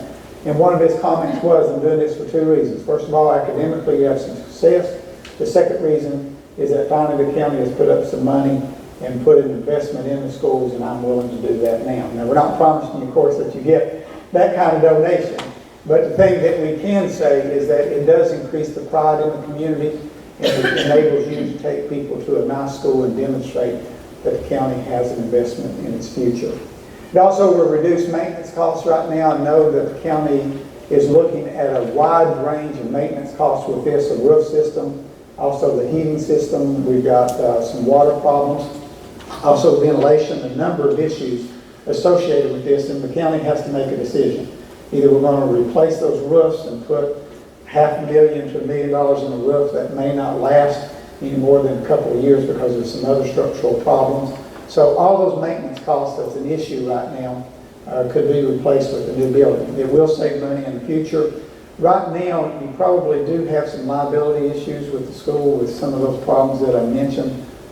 There's a wind load, a snow load potential with that. There's also some of the ventilation problems that I spoke about, some of the water that's leaking into the roof system right now is probably creating moisture that's trapped. And then with the heat associated with that, that's always a good environment for mold, those kind of things. And then also there is a lack of ADA compliant in some of the schools. Of course, they do all they can to make that work, but it is only so much you can do in those situations. As we talked about, there are some potential safety issues. The ADA issues is one. Also, you have traffic flow and control. It's my understanding that during pickups and drop-offs that you have the traffic backed out onto the main road, which always creates a problem. There are some lack of panic bars throughout the school. The black mold is a possibility. Of course, any of these schools in the 1950s has the asbestos. As you can notice in one of the pictures here that was included in your main packet, This is tile that is coming loose because there's some breakage from the floor.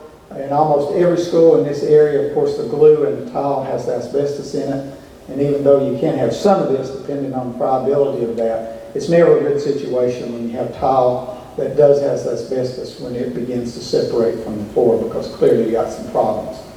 Also, you have the absence of fire retardant material in some of the ceilings and some of the walls that will create a problem that would not pass inspection at this point in time.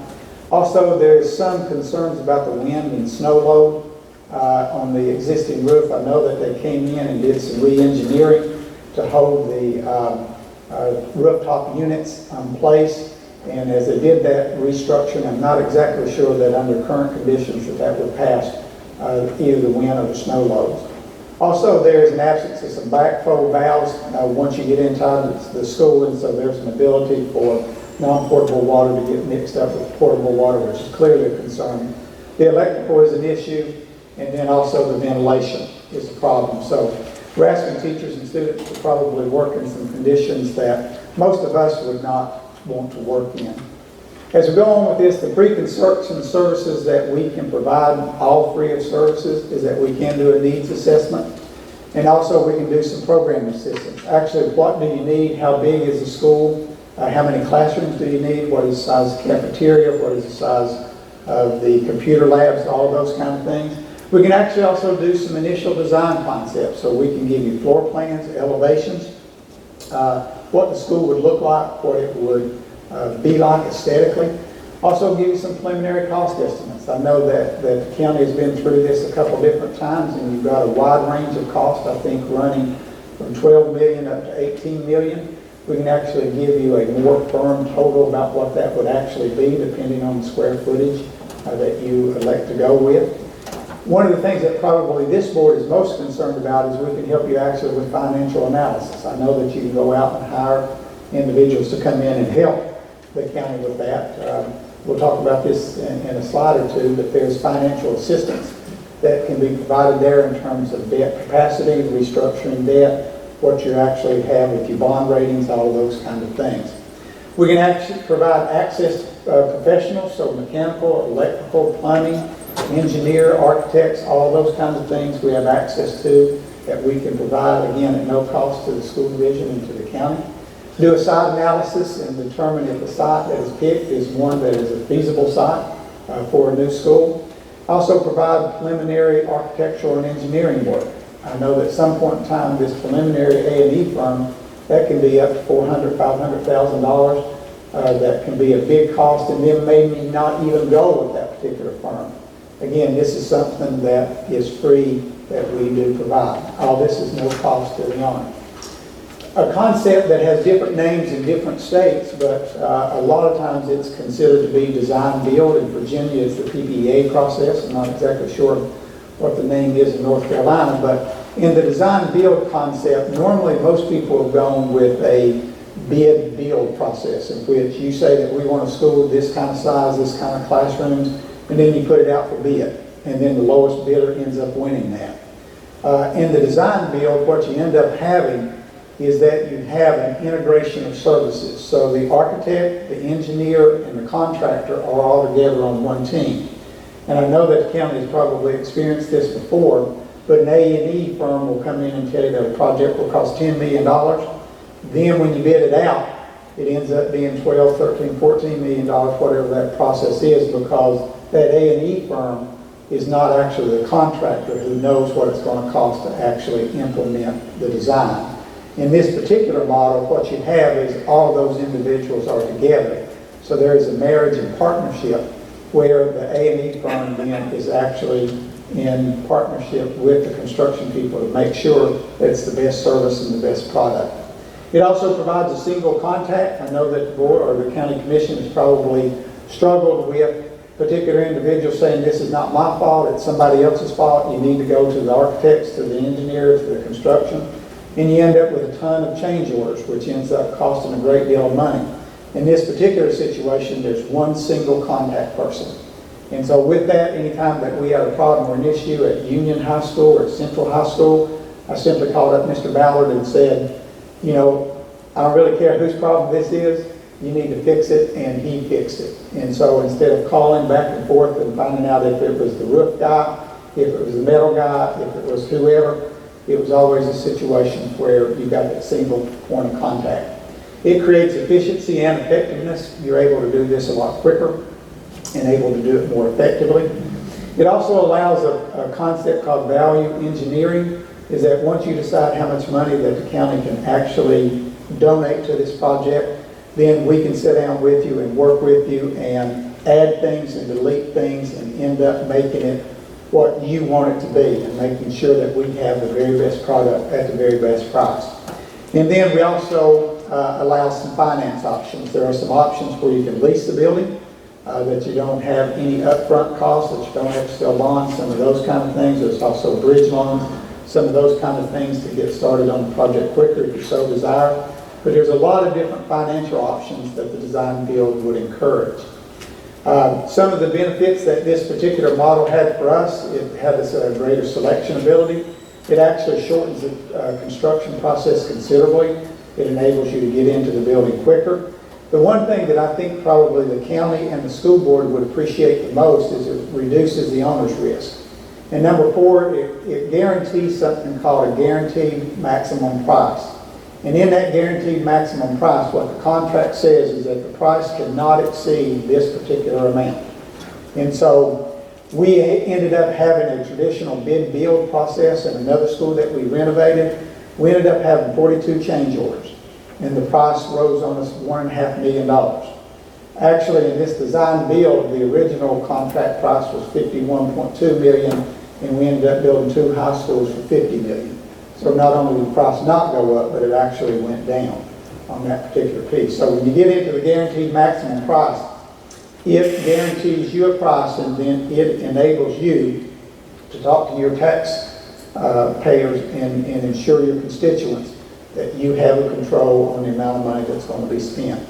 It actually allows you free review of designs, so you can look at a large number of designs, all free of cost. And it doesn't provide just one A&E ideal. You have several different ideals. It eliminates conflicts between the architectural and engineering firms and the construction firms. It balances the designs and cost. I know as we went through this process, the architect wanted a certain thing. The construction company knew that if we added that particular element, it would raise the cost of the construction of the school $100,000. And so would it be something that we could do this particular metal different or this particular structure different? And so throughout the process, as we went through there, we didn't get architectural design features that were not necessary, that were not critical, that we could replace it with something that had better value engineering with that.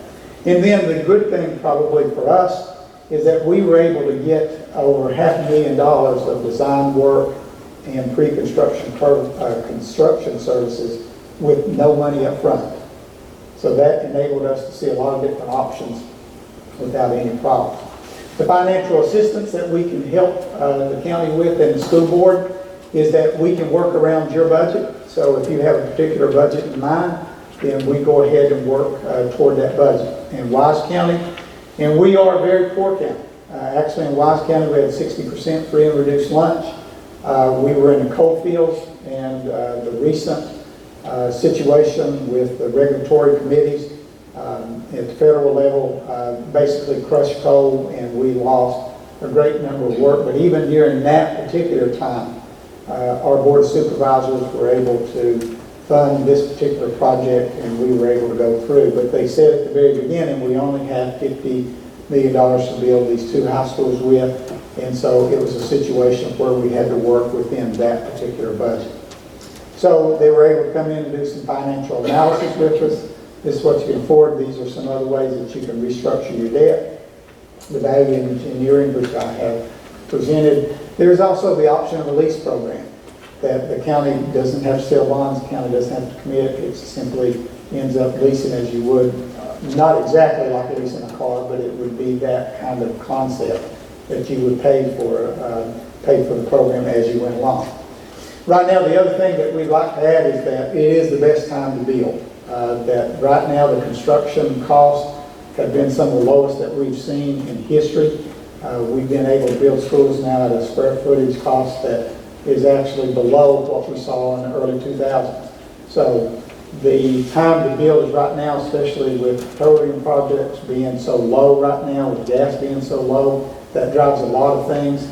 Also with the cost of money right now, it is a good time to end up getting the money to build the schools with. One of the financial assistance that actually SB Ballard does provide is they have an exclusive partnership with Raymond Jones. They are a financial advisor. They're one of the top 10 nationally known underwriters. They are responsible for underwriting bonds, negotiating issuance of those bonds, and then also working with counties and boards to see what you can afford, what would not get you in trouble, make sure you don't overextend yourself, and to make sure that you are comfortable and financially able to go ahead and issue bonds or a particular amount of money. Also, they do have some alternate financing options that the county may not have thought about at this time, but they will help you do short and long-term goals. So this is what we can do in the short term, this is what we can do in the long term. They do debt analysis of this is currently what you owe, this is currently your bond rating, how much could you go into debt without hurting your bond rating, some of those kind of things, and then also help you to restructure some of the debt that you currently have. Our experience with SB Ballard, we've been school people all my life, my professional career. This is my 29th year. We have very much enjoyed, we got into education to be an educator and to improve the instructional program, those kind of things. But fortunately in my career, I've been able to build a couple different schools, and that's been a great experience. And when we combined with SB Ballard, it allowed us to move quickly. We were able to get the schools built in a record time and a good quality product. It allowed us to select the best architect, engineers, and construction company out there. It allowed us to change a lot of different elements in the school, so we were able to change some things that we didn't like and add some things that we did. It retained the original cost, that guaranteed maximum price. Actually, it went down a little bit, and we added a lot of things to it. You're not going to find anybody that has the kind of expertise that they can provide in terms of that the free cost. With that, no upfront cost to you, reduce the county's at-risk factors, and then we were able to build the school on time and under budget. So this evening, I know that you have many things to do, and I know it's been a long evening, so we will close with these thoughts. We have a great amount of experience with construction. I've been in the education field now for 29 years, and we know what it takes to have a successful school. As I mentioned before, out of 132 school divisions in the Commonwealth, we were ranked third, and we were ranked third with 60% free and reduced lunch. So it wasn't that we had an affluent community, it wasn't that we had necessarily kids who had a rich background. We had individuals who just worked hard, and we were able to get a lot out of the students. And so we know when you build a school what you need to put into those particular elements. Also, Mr. Ballard has a wide range of experience working with building schools, both at the K through 12 level and then also at the post-secondary level. We all contain a passion for construction. We understand that when we build a school, we're not just leaving something that's going to be a year or two. This is something that's going to be a 50-year kind of project, something that individuals for countless decades will be able to use. We can provide that assistance to help you through this, and we guarantee that we'll be finished on schedule, we'll be finished on budget. And as we mentioned at the very beginning, and I think Mr. Ballard said this very eloquently as he first talked to me about it, that his whole idea was not about making money. He said he could make money, but his whole deal was establishing relationships and creating those relationships with his clients so that they come back the next time and use him over and over and over. And the last thing that I would mention this evening is probably the board has a tremendous responsibility. You are the stewards of the county's money. You make sure that money is spent wisely and on appropriate kind of things. And I think in the 1950s, a group of people sat in a similar kind of situation that you're in this evening. And if you look across the nation, we probably have 60, 70, 80% of the schools that are in this country right now that were built in the 1950s. And I've often thought, what would we be without that generation of individuals that came back from the war and ended up serving and working and creating a tax base, without those individuals, we would not have a large portion of the schools that we have. Those schools, however, now are getting old, they're getting tired, and they serve a very good purpose. Now the responsibility lies upon us to take up that mantle of responsibility and make sure that we leave a legacy so that others may benefit from what we have done. So, Madam Chair, County Commissioners, I certainly do appreciate the opportunity to speak this evening. If I can answer any questions, I certainly could. Of course, can't really speak for this school board, but in terms of some of the expertise, we can make sure that this county and that county commissioners are equipped with all the necessary information that you need to make an educated decision as you move forward. But I can also tell you, once a school is built, there is a tremendous sense of pride in what you have created and what you have accomplished, and for the students that will be using this many years after you're through. So, Madam Chair, any questions? Well, thank you, Dr. Perry, for taking your time to come. Certainly, it was an impressive presentation, and I would defer to my board if there is any questions they would like to ask now.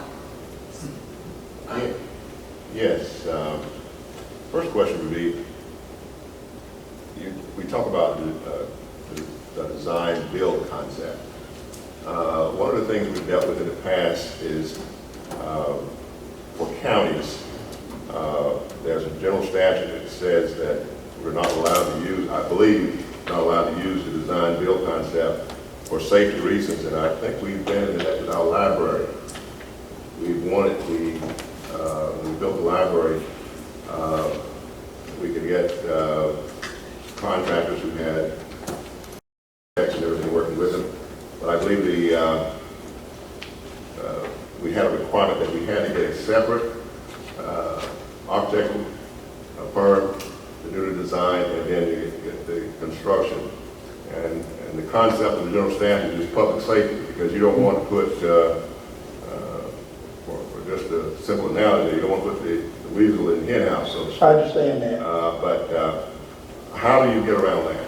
Well, now, I do not think, at least the preliminary research I did, is that that's no longer the case. But now that could be, and that would be something we'd have to look at to make sure that is the case.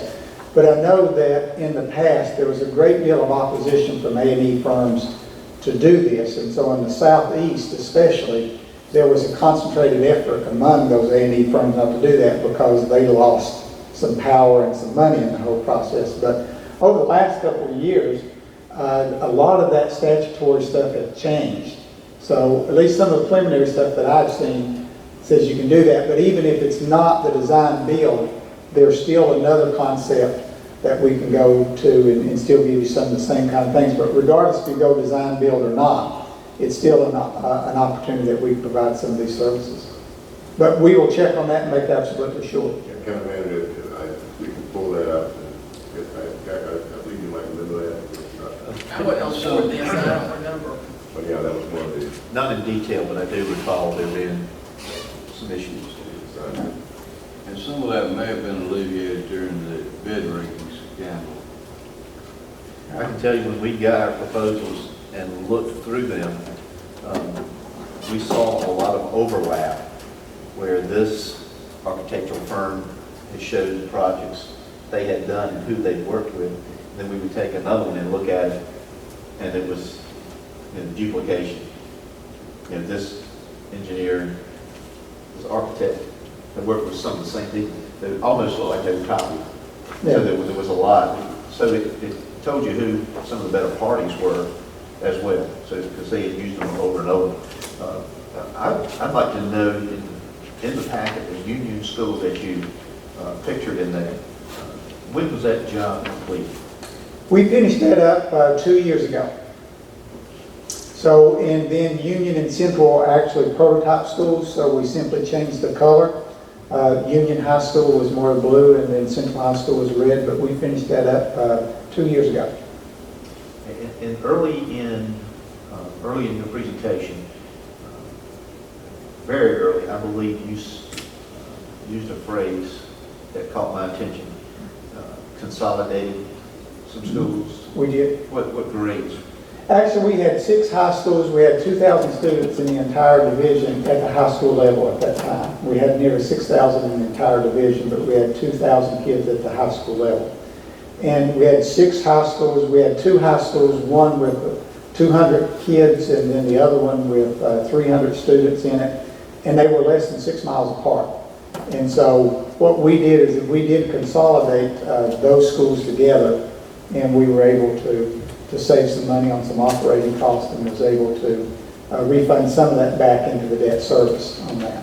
Okay, so you merged the schools, you merged 6 into 2. We, consolidated 6 down into 3. But now again, we were kind of in a unique situation probably with the 6 high schools, way too many. We had one high school that had 150 students in it. We were not able to offer a curriculum for those particular students, and the distance was not really that great.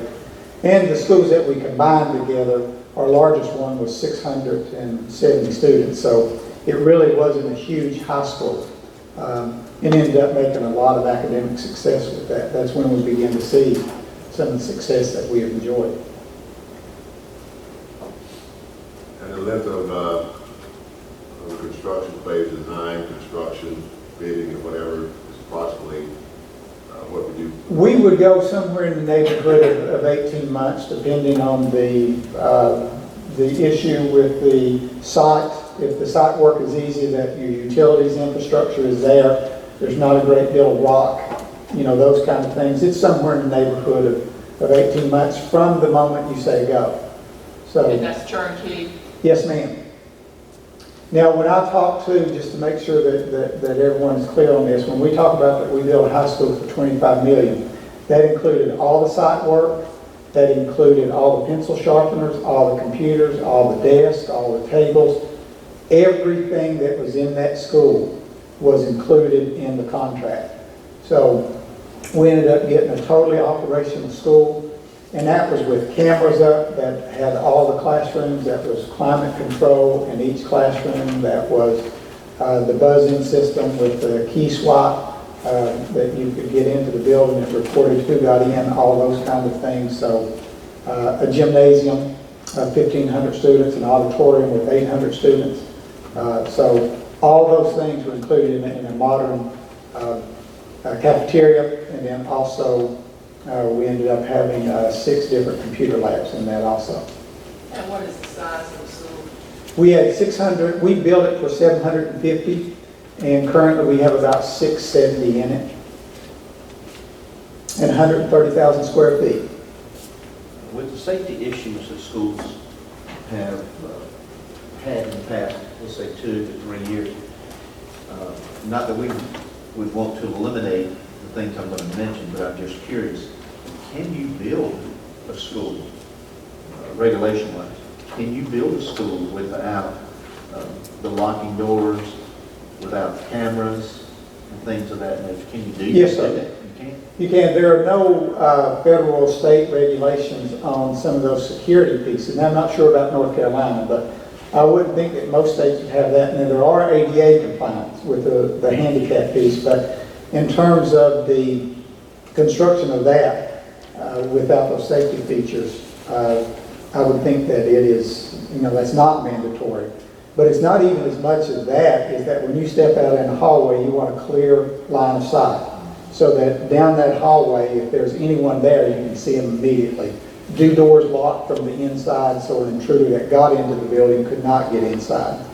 In our schools right now that we had, a deputy sheriff could arrive in the parking lot, pull up all of the 52 cameras that we had, and he could look at every classroom and see where the intruder was. So as the alert team went in, then he or she could direct that alert team to the place they needed to be, or also say, be careful, the intruder's right around the next corner. So we were also able to regulate the heat from the house also, that if we ended up having a program and we needed the air conditioner cut on, we could control the climate from a remote site on that too. We could also unlock doors and do some of those kind of things and tell who was the last in the building. And if somebody lost their card, instead of rechanging all of the locks and the keys, of course, we just eliminated that card And then the cost of that was only $1 as opposed to several hundreds of dollars to rekey. Where is a success story done by SB Ballard that would be somewhere close to the size of our high school, middle school in this area? You're only a couple miles away, actually, right across the border in Norfolk. They actually have just been awarded 5 schools, and they're working on that right now. They've had a ton of success in that area. I'm Steve Ballard. We're building 5 there now, and for the city of Norfolk under the PPA design and build. And we built several other elementary schools for the city of Virginia Beach. So you have 5 that are under contract. That's correct. And you started on how many? 2 of them. 2 of them, and the one that's farthest along in completion is what That's, state? it's about 45-50%. It's 183,000 square foot K-8. That is also a STEM school. And then the other school is a 98,000 square foot K-5. That's the one I'd go to see. Campsella is a little overwhelming, it's so big. When you would go see is where? Broad Creek, that's also in Norfolk, Virginia. And your company is located in Tidewater area? Yes, it's in Virginia Beach. We have an office in Richmond and also in Norfolk. And what size, Dr. Williams, are you thinking of building? Well, we'd like to look at anywhere from somewhere like 500 students. And as far as square foot, I wouldn't know that. The gentleman right here would probably know that. Current one is 65,000 square feet. It'd be somewhere in that neighborhood, I would say. I'd say 80,000 with all the new requirements. Well, I know the state of North Carolina requires classrooms to be certain square footage. Yeah. Right. Much larger than they are at Always have to be wide. Hallways. And that's a good idea, because 90% of your disciplinary problems will occur during those transition periods in the hallways, the cafeterias, and those places. So actually, one of the things that we did at our 2 new high schools is that we actually created the hallways another 4 feet than what was normally required, so that we could get kids in and out of that. The other thing that we did, instead of having the lockers at the top or the bottom, or those small lockers, we created bigger lockers so that we got students actually away from each other in the hallways, because if you got a student above and below, always going to be that accidental discharge of a book out, and then there's a fire or a problem, or maybe not necessarily accidental. And so it's a situation that we design schools in a way that they're safe and that they're practical and that they're feasible. And then the other part that we did too is that in a middle school, like for example, we would probably recommend masonry kind of construction, because we know drywall and even high impact resistant drywall is not resistant to middle school students. And so we know those kind of things, and that's the kind of expertise and experience that we could help with, so that you don't make a mistake and end up getting a cheaper product that is cheaper in the beginning, but in the end is a maintenance nightmare for you on down the line. Now I know all cost containment comes into this. Are schools going second story? Does that make sense in the square footage realm of things, or are they staying on one story? When you stack them on top of each other, you really save a lot of money, because you're not paying for that outside skin, and heat cool it a lot better. You stack your bathrooms up, it's very efficient, and truthfully, the teachers like it better, especially in middle school. You've got to separate, the 6, smaller grades from the larger grade, from the larger kids and stuff like that. So we found 2 stories is generally where everybody's going now. It's not very cost effective to stretch those buildings out anymore, just because of economics of heating and cooling them and securing them, et cetera, et cetera. When you stack them up, there aren't as many doors. Your travel distance down the halls isn't much. And schools, you like to keep main entries down to 2, the main entrance to the bus loop, and try to secure the ends. Like I was noticing this school we're at today, I mean, there must be 7 or 8 easy entrances, so I imagine you got to man all those in the morning. So, so you could change that. Now, Dr. Perry was talking about access and controls. Wise County didn't want any part of that when we started. And then we took them around and showed them other schools, and said, look, this is really, you're going behind the times. And same thing with, internet. They wanted hardwired everything. And I said, we just built 3 schools and everybody's going with wireless. And we showed them how they could save money and be more efficient with those. And instead, like Dr. Perry said, instead of spending that money on hard wiring, instead he was able to buy some extra computer equipment and stuff like that. So that's what we're pretty good at SD Ballard, is, where's your money best saved?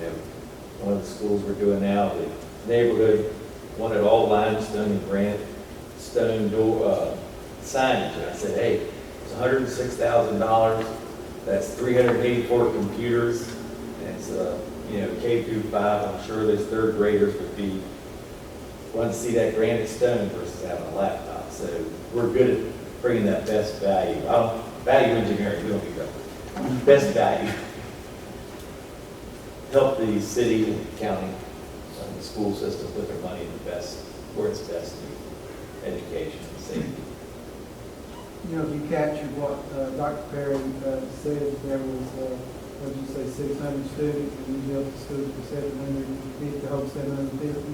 That's what I can probably anticipate, because, when you have a new school, you're going to have people that's going to come across the county board because of, we want to have a STEM program, we want to have after-school programs, we want to have, and I'm thinking, really big term right here, I want COA, and they can do this easy in Chewan and Unique, Elizabeth City State University.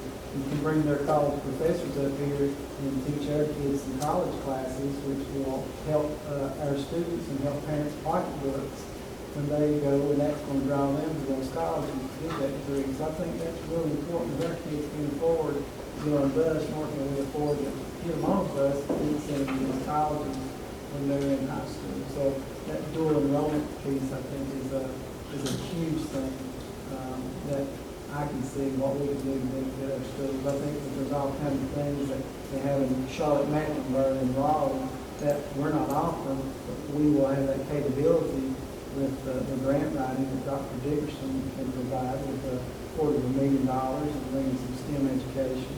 So it's just some good things that can happen in Gates County with school.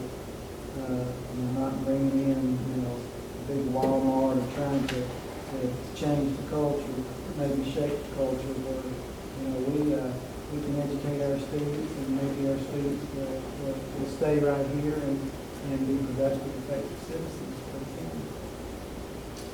Success, real success.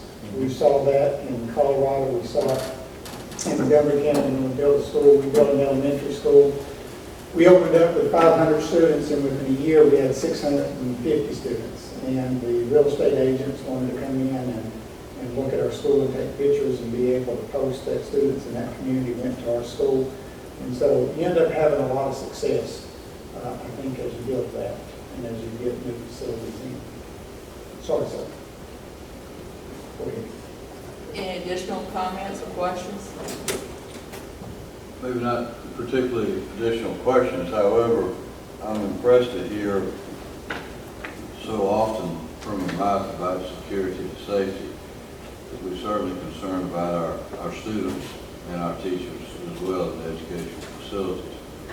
Does the Commonwealth, or has that developed in such a manner that you concentrate on that, or do they give you some guidelines as pertaining to that, or is this just something that you as a company? Actually, the thing that we did with the safety piece is that we brought local law enforcement officers in. We actually brought the state police in and actually brought some federal law enforcement people in. We gave them the initial design and said, is there anything here that would cause a problem with this? And then they began to look at that and they said, we need to take this angle out because if we have this angle, this is going to be a problem if we actually have to stop an armed intruder. We need these cameras up. We need access to that. we actually had a box on the outside of the building that all of the EMTs, the fire department, all those individuals could come, unlock the box and get the key for all the rooms and those kind of things. We ended up giving the diagrams and those pieces. So a lot of this just comes with experience. As we've gone through and we've learned from some of the horrific accidents that have occurred and some of the tragedy that have occurred throughout the nation, we learn from those. And then every time that we learn a lesson, we incorporate that into the design of the building. And really and truly, probably, we send 1 million students a day to school in Virginia. And seldom does anybody ever get hurt with that kind of situation. The more safety concern is, with the current way we're popping in fresh air a lot more than we ever did. Right now, if you go into any one of these schools built in the 1950s, if you could imagine climbing into the ductwork and thinking about what air is pushed into the classroom and what these kids are breathing from the ventilation systems or from ceilings that are leaking or walls that have moisture, mildew, and mold in between them. It's really those kind of things, an asbestos tile that begins to separate from the floor. So an armed intruder we take very serious, and we do all those precautions. There's also, when you look at everybody worried about a shark attack, more people get killed by bees than ever would be by sharks. And so the thing that we want to do is, I think actually, we're seeing a lot more kids now with respiratory issues in our schools. Part of that comes from, we have carpet, which is just a habitat for a wide variety of problems. That's why most of our schools now are tile floor or terrazzo or something of that nature, so that you don't do that. We do filter in the air. You got more fresh air coming in because now there's standards about what you could do with that. Also the flashing lights and different alert systems and access around the building, which some of our buildings don't even have access around it, that a fire truck needed to get around if there'd be a problem. So those common things, we prepare for the worst case, but also we kind of think that this is really what's going to happen to kids in terms of safety issues. So those kind of things too we bring in, and we would invite local law enforcement in to look at plans and make sure that we've not overlooked something. Very well, thanks, sir. Thank you, sir.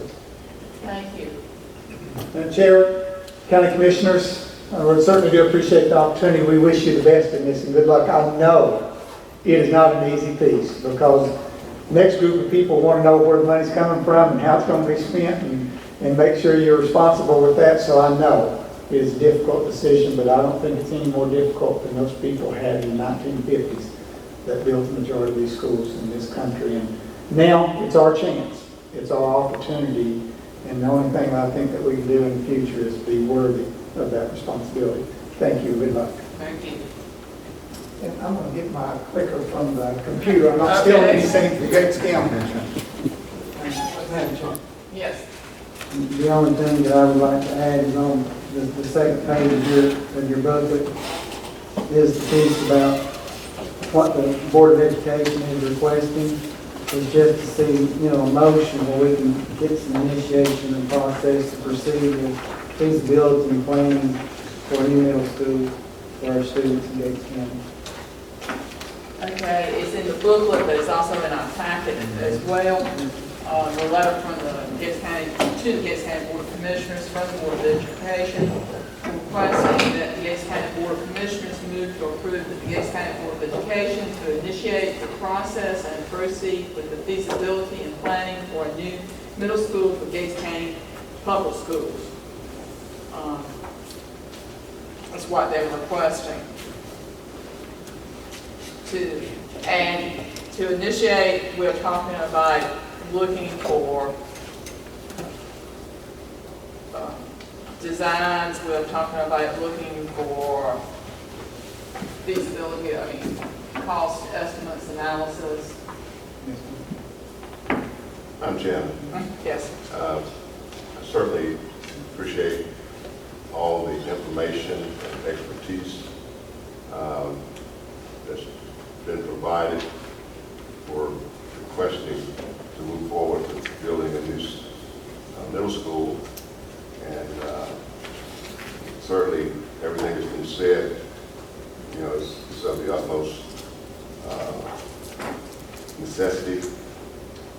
But I think at this time, we've come to this point, we know what we need to do to move forward to construct a new school. But the commissioners were not given an opportunity to be a part of, analyzing where we truly are as far as, I trust Joe's expertise in stating what he feels is needed. But I had an opportunity to reach out to a metal roof consultant firm who has done many schools, older schools in this type of situation where we have leaks. And I've sent them the information that we had. And I'd like to read a letter from Mr. Chuck Howard to me regarding Central Middle School. And he says, Henry, it was good talking with you last Friday and again this afternoon about the roof building envelope problems your school board is experiencing at Central Middle School. I have attached a copy of a Google Earth shot of that school for your use. All of you have this letter in front of you. I also have attached a starting and ending picture for a middle school we just finished in Brunswick County, North Carolina. This school is approximately 2 times larger than Central Middle, but the pictures show how it was framed and what the finished product looked like. This is the third such middle school that we have designed and administered for this county over the last 3 years. From the small amount of information that we have received for this site, it appears that a retrofit metal roof system like the Brunswick County projects is very probable. Without any other remediation, heating, ventilation, and air conditioning, windows, walls, etc. This type of roof should be able to be constructed for approximately the same cost as would removing and replacing the existing roof. When finished, the building would then have a metal roof that would protect the building's interior for over 100 years. We would be glad to come to visit this school and have a follow-up meeting with you and other board and or commissioner members the same day to verbally explain what we have found and how a retrofit metal roof system could very well be a good first step in saving this building. Thank you for the opportunity to speak with you about this situation.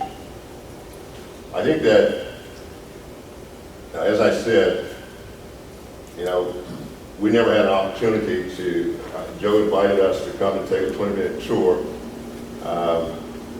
Certainly, I don't think many of us board members are in a position to try to challenge many of the discussions and decisions that you've made.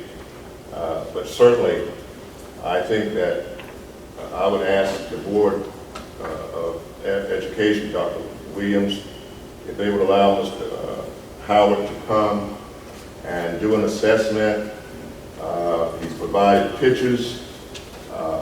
He gave me very good information about how the type of roof that we have, how that they have dealt with it in the past, and come back. Let's take a look at it, see what his is. We know what you have here, Dr. Perry, and we can make an informed decision in moving forward. Mr. Howard informed me that he could be available after October 15th. If we would set it up, he could come one early morning, he'd bring his team in and do his observation. We can have a commissioner meeting, Board of Education meeting. He could do his PowerPoint, the same as we've done here, and we would be able to analyze and move forward on which is the better option. Like I said, he's very familiar with this same type situation with the roof leaks and whatever, and also many of the other things we have to deal with that's a little bit separate from the roof. As far as he talks about modules, as far as I think the locker room and some of the other things that you're dealing with. But anyway, I think it would be very beneficial. I think it would do us great service to the county to know the options that we have.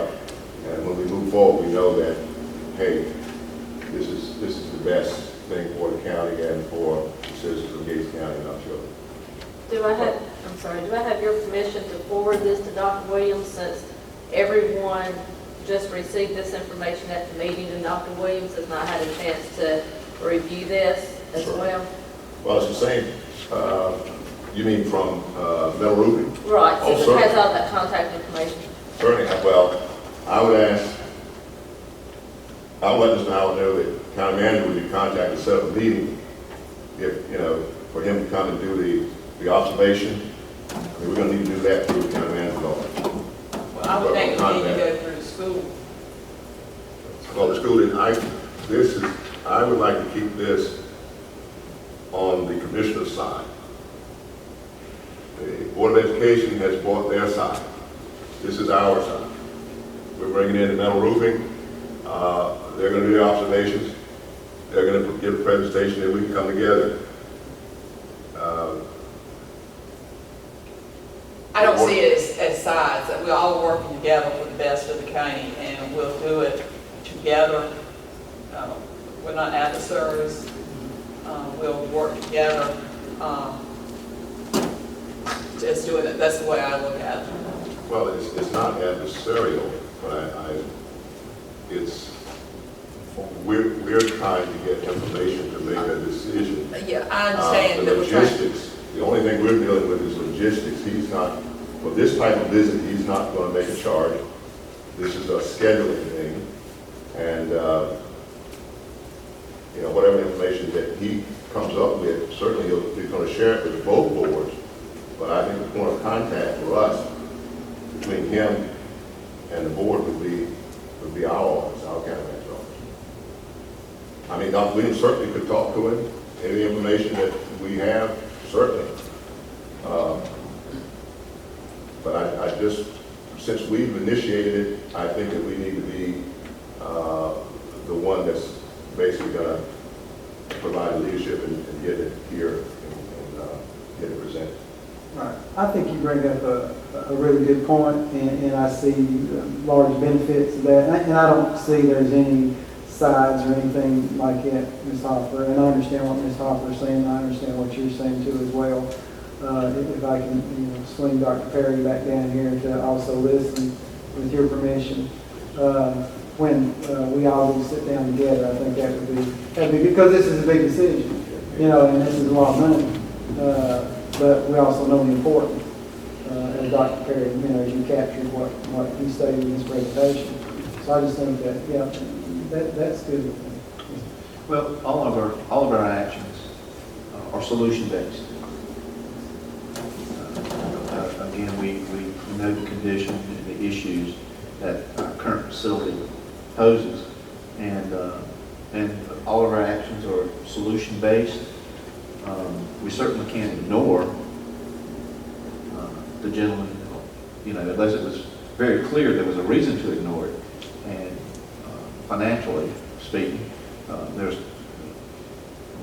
more information we have, the better informed we're going to be. I don't disagree about getting this person, because I believe I forwarded an email to you through, Yes, ma'am. concerning a lease option that Yeah, I I got that, yes. So, I was just providing information to you for Right. looking at a different scenario about how to finance it. I think the other thing is to try to coordinate all this. We're going to need to coordinate when you all available, get commissioners together, and then he get his schedule together as well. We're not trying to dump that over your side, but that's going to be the key. And also when Mr. Harold is available to provide for them to go and take a look, the observation, that's going to be something you're going to have to work in as well. So. Yeah, something else, this is my friend and my colleague who isn't going to do me, wrong or do the county wrong. He's the best benefit for kids, or he wouldn't be a superintendent of the school district. But he was just talking to me on this thing. He's telling me, would you please make that comment? Madam Chair, just very quickly, I think what you've asked is very legitimate. I think you're going to make one of the biggest investments that the county's ever made, and this will incur a great deal of debt. So we encourage you to become educated. And I think the thing that we did with our board of supervisors, there's many meetings. We sat down with them, we talked about options, we explored options. We did a lot of different things because I think you've got to be educated on this. And I think part of the education is the roof system is one problem. You also know that you have a pump station on the sewage, that it's actually going uphill. So you got a pump station. You may or may not know that your whole heating system actually dumps back into a reservoir, and then that water is cooled down before it gets back in. So it's not a situation where you have a continuous flow that's controlled.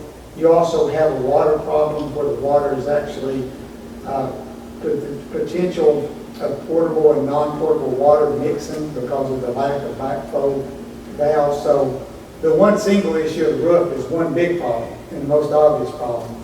But then even under that, you don't have the electrical supply. You actually have electrical panels that are out in the hallway that's open, or they're not open, they're actually locked, but they're there in the hallways. You have the climate control issue, which is a major, major problem. That system will need to be replaced in the next little bit. So even if you do the roof, and I think this is the kind of questions that you need to ask of. If we do the roof, if we put 4 new tires on the car, is the transmission, is the motor, is the everything else going to work?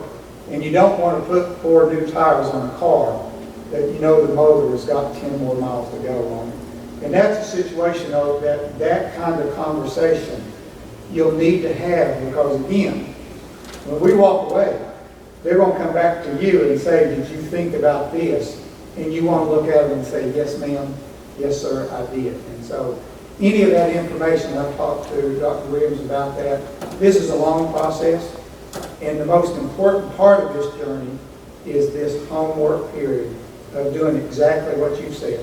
Getting the information, and I'm confident that Mr. Williams will get any of that information that you want. And the only thing that we would recommend is be careful and don't go out here and pay for a lot of services that you end up, putting a lot of money into and then maybe not using it. And the free service, that's a pretty good price. So it's those kind of things, but I think it is a journey, and it is a piece to where joint meetings, tours of the school, listing all the problems, and I think Dr. Williams did a good job about listing some, and you can see that it's not isolated to just the roof, because the roof's going to be a $1.5–2 million project for you, and then you got some new shiny tires on that car that go anywhere as long as the motor still goes. So, yeah, and the company that we're talking about, he addressed those issues as well. yes. And so they will be able to give some insight on that too, being a separate part of solving the problem that we have. So, And I do think that Madam Chairman had some good issues that we do need to combine what we're thinking, what's going to come to us with Dr. Williams and his staff at the same time. So that it's all kind of on the same page and leveled out by the time we have opportunity to explore. Okay, so are we going to entertain do we need to entertain a motion that we proceed to get for Mr. Howard to come to examine the roof at Central? and give us a presentation. Give us a presentation. And did you say he could not come before October the? He says his schedule right now with October 15th, within that middle month time frame. is when So he could not report back to us till November? Yeah, we would get it back about November. Well, once he's talking about doing the site visit and compiling a presentation that day. How he's going to do all that out there. Okay. But he feels that he can have a presentation for us. He's going to do it in the morning, try to set it up where he can do maybe 3, 4, 5 hours. And then that afternoon, maybe 4 o'clock or whatever is convenient for us and you all, and we can come together and have this meeting and he can give his presentation. Okay, so he would want a joint meeting. Yes. Okay. So are you going to put that in the form of a motion? I'll make a motion that in regards to approving the request to move forward by the Board of Education, that we table that until we have metal roof consultants, Mr. Chuck Howard, professional engineer, to come and do an assessment of the site of the middle school and provide a presentation to the Board of Commissioners and the school board. Okay, the motion has been made to table this request from the school board until we have a visit from Mr. Howard and his presentation. Okay, that is a motion has been made. Do I hear a second? Second. A motion has been made and second. Any discussion? Is there a cost involved with this, Mr. Howard? There would be no cost in this type visit. He's doing a site visitation and observance and analysis, a detailed one, which he said would probably take him, a couple of weeks, a week or two. That would cost, but this one would not cost. Okay.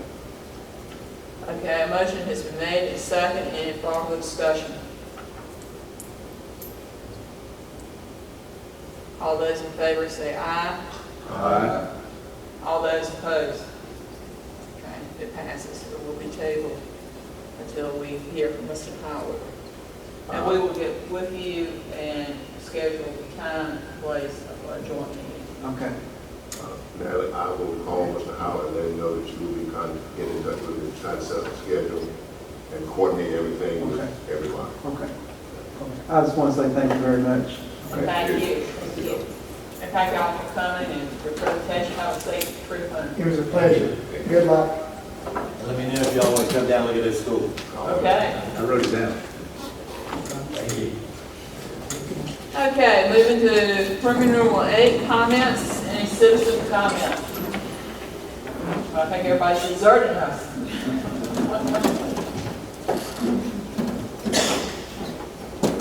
No citizen comments. We'll go to the commissioner's comments. We'll start at the end of the table with Commissioner Freeland. Thank you, Madam Chairman. Again, as we normally think, it was tickled to death to see our citizens in support of what goes on in the county government.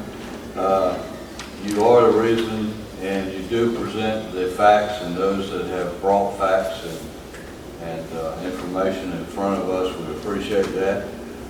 It does generate multiple opinions, and we have that opportunity to evaluate both the drawbacks as well as the positive things. So again, we sit here and with you to make decisions and set directions. So thank you. Well, I look around the crowd again, I got, my side is outnumbered again. I mean, my side is the largest again. I got 2 from mine, still here, and 2 from Sunbury too, but they're yours, so that still works. I beg to, we have more people here from Poplar Sunbury tonight than at any time, so I claim that. They did not finish up, they left, but they were here. They went home at a respectable time. At a respectable time. We go to bed early on our side of the county. Aaron and Brian, I really appreciate all the hard work that you put in this, the efforts you put into it, and I know that you will not give it up. When it comes up again with the Campbell Youth Plan, I hope you will be at those meetings. When it comes up at the planning board, I hope you will be at those meetings, and you can give a lot of information that may not be made aware of otherwise, and I appreciate it. Thank you. I too thank all of our citizens for being here and being concerned and involved in issues that we're dealing with, because they are important. One of the reasons I became a county commissioner was because of the things that were going on in the county. And I felt that I could make a difference, and I ran, and so I got elected. But I do appreciate your involvement, and hopefully the decisions that we are making are those that are best for the citizens. It may not be what everyone wants all the time, but certainly they're directed to try to be what's best for the county. So I thank you for coming, and hope you have a great week. Well, I thank everyone for coming and participating. Thank the ones who spoke at the public hearing for their willingness to let us see the material and have it. When the public participates, it causes us to act. So it's a good thing. And sometimes we're sitting here and we don't have the view that the citizens have. So when you express those, it causes us to act and can force us to act. So we thank you for doing that. Open dialogue is good. I think you'll always hear us say the more informed we are, the more conscious we can be of the decision that we need to make. And we are here to protect our citizens and do things that benefit our citizens. So I thank everyone for their participation. I also like to thank for everyone who came out tonight. It was especially gratifying to see so many citizens come up and speak and during the public hearing. And that is what a democracy is all about, citizen participation in government.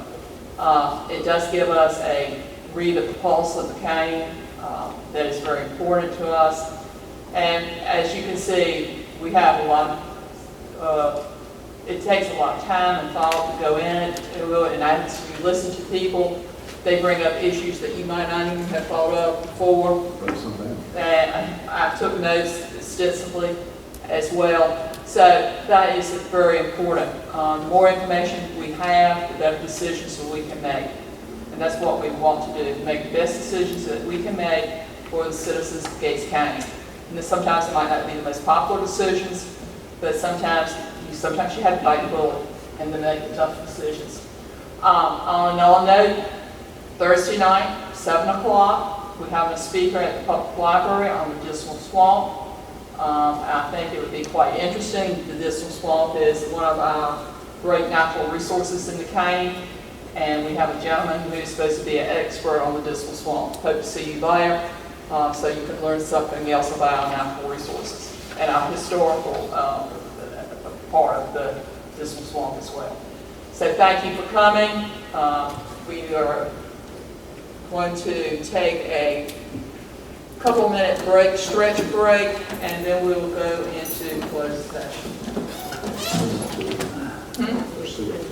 Okay, pursuant to North Carolina General Statute 143-31A, 11 on economic, real estate, and personnel. Anyone want to make a motion? Anyone would like to make a motion? So moved. Second. Motion's been made and second. All those in favor of going into closed session, say aye. Okay, I told you we went to bed early on my side. Okay, I'll entertain a motion to come out of closed session. So moved. Second. Motion's been made and second. All those in favor say aye. Aye. All those opposed? Okay, I believe we have one directed.